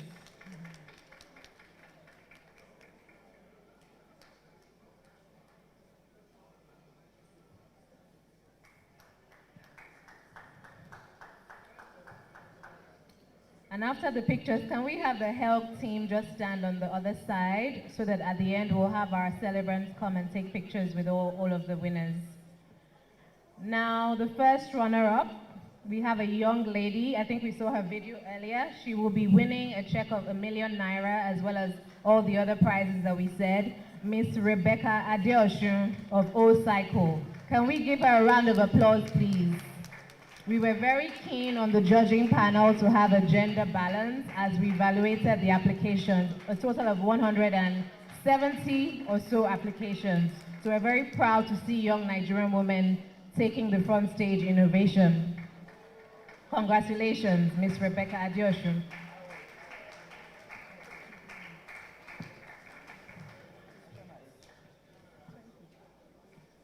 '20-year-old Miss Rebecca Adeosun. Congratulations.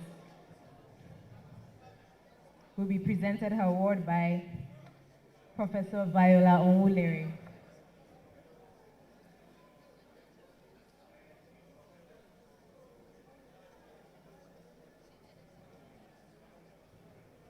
Congratulations.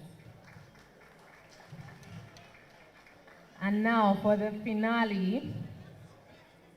Okay, sorry about that. There's a check, live and direct, of ₦1 million, courtesy the Kuka Center and Graysoft Technologies. Okay. And now the grand finale, the first prize, the winner, is a young lady. I think we also saw her video. Very inspiring enterprise. Miss Esther Olalude of Venue Pads. Innovation for sanitary and menstrual health for women. We're very proud. Yet another woman is bagging a prize of ₦2 million, courtesy of the Kuka Center and Graysoft Technologies. Please keep giving her a round of applause as she mounts the stage. We are very proud of our youth and women in Nigeria. Congratulations.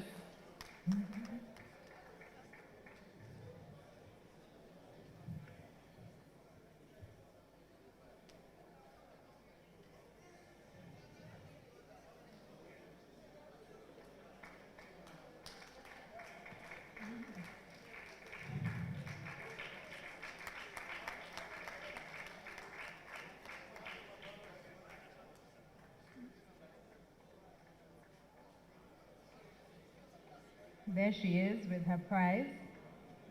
And finally, while it's not a youth award in itself, we as a judging panel recognize that there has been a massive brain drain in the country. But at the same time, there are benefits of this. You know, you can look at it from the other side where there is an upside. We chose to look at an innovative professional abroad,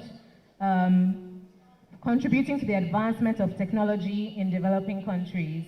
So through a very grueling due diligence process, reviewing the work and the research that this academic had carried out in the areas of novel research for hydrocarbon solvent work, Dr. Jude Onwudili will be receiving an honorary award today for innovative services to the advancement of technology transfer to developing countries.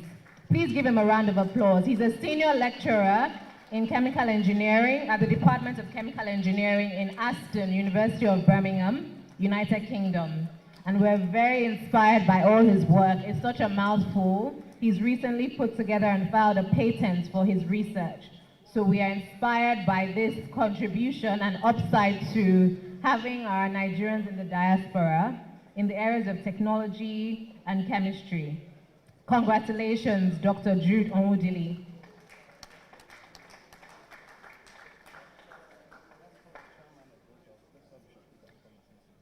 Can we now have the chairman of Graysoft Technologies and our father, Bishop Kuka, to come and take a picture and congratulate the winners. Please give him a round of applause, being our celebrants.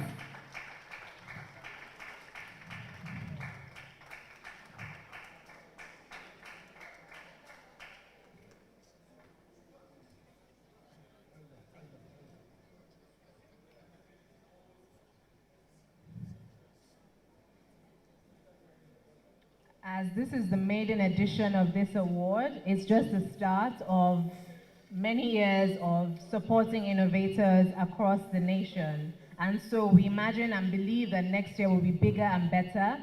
And we look forward to supporters and partners as we inspire our youth, scale businesses in Nigeria, and continue to support and contribute to innovation.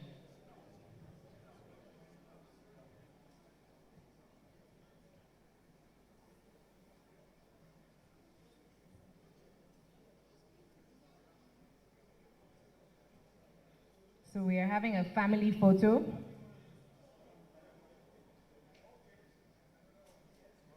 With our winners and special guests.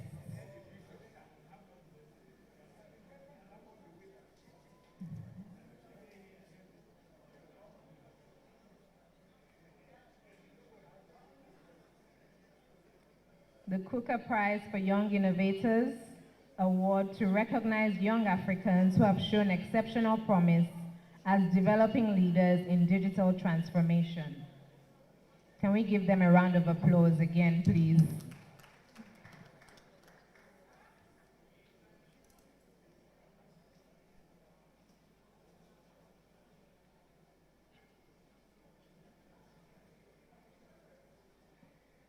Representing the theme for today, which happens to be Nigeria's greatness. Greatness can be common, and so we look forward to celebrating more youth in innovation.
Thank you very much.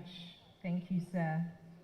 I will now hand over to our delightful MC to carry on with the proceedings of the evening as we finalize. Dina, right? Dina? All right, so just to let you know that there's a dinner after now at Holy Trinity Church, Maitama.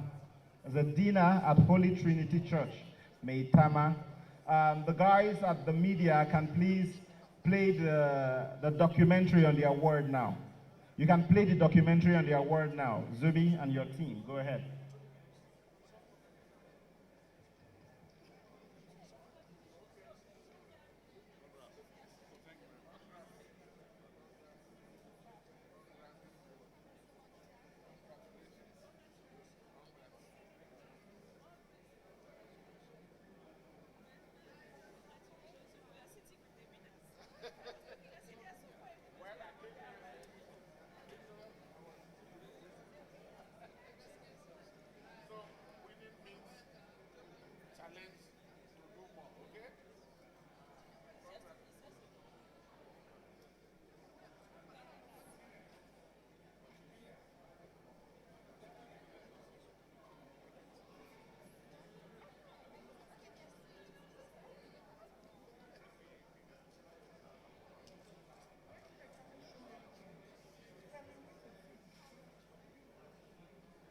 Your Excellencies, distinguished ladies and gentlemen, point of correction, the dinner is in fact at the Holy Trinity Event Center.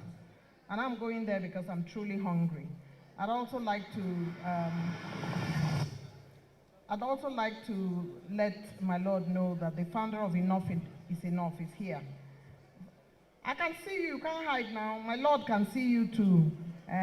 Thank you for coming. So there's dinner after now. What we have left to close this ceremony is 10 minutes. My Lord Bishop is going to deliver his own intervention because he's overwhelmed with the fact that we have all shown him so much love. Before then, the architect will show us a 2-minute clip of what you need to know about the center. And after that, there's a vote of thanks, the national anthem, and we are done from here. 10 to 12 minutes max. Please be patient with us and join my Lord for dinner at the Holy Trinity Event Center, Maitama. Thank you very much. The architect. The architect, distinguished ladies and gentlemen, has been working very hard. Architect Isaiah Zoka. 2 minutes.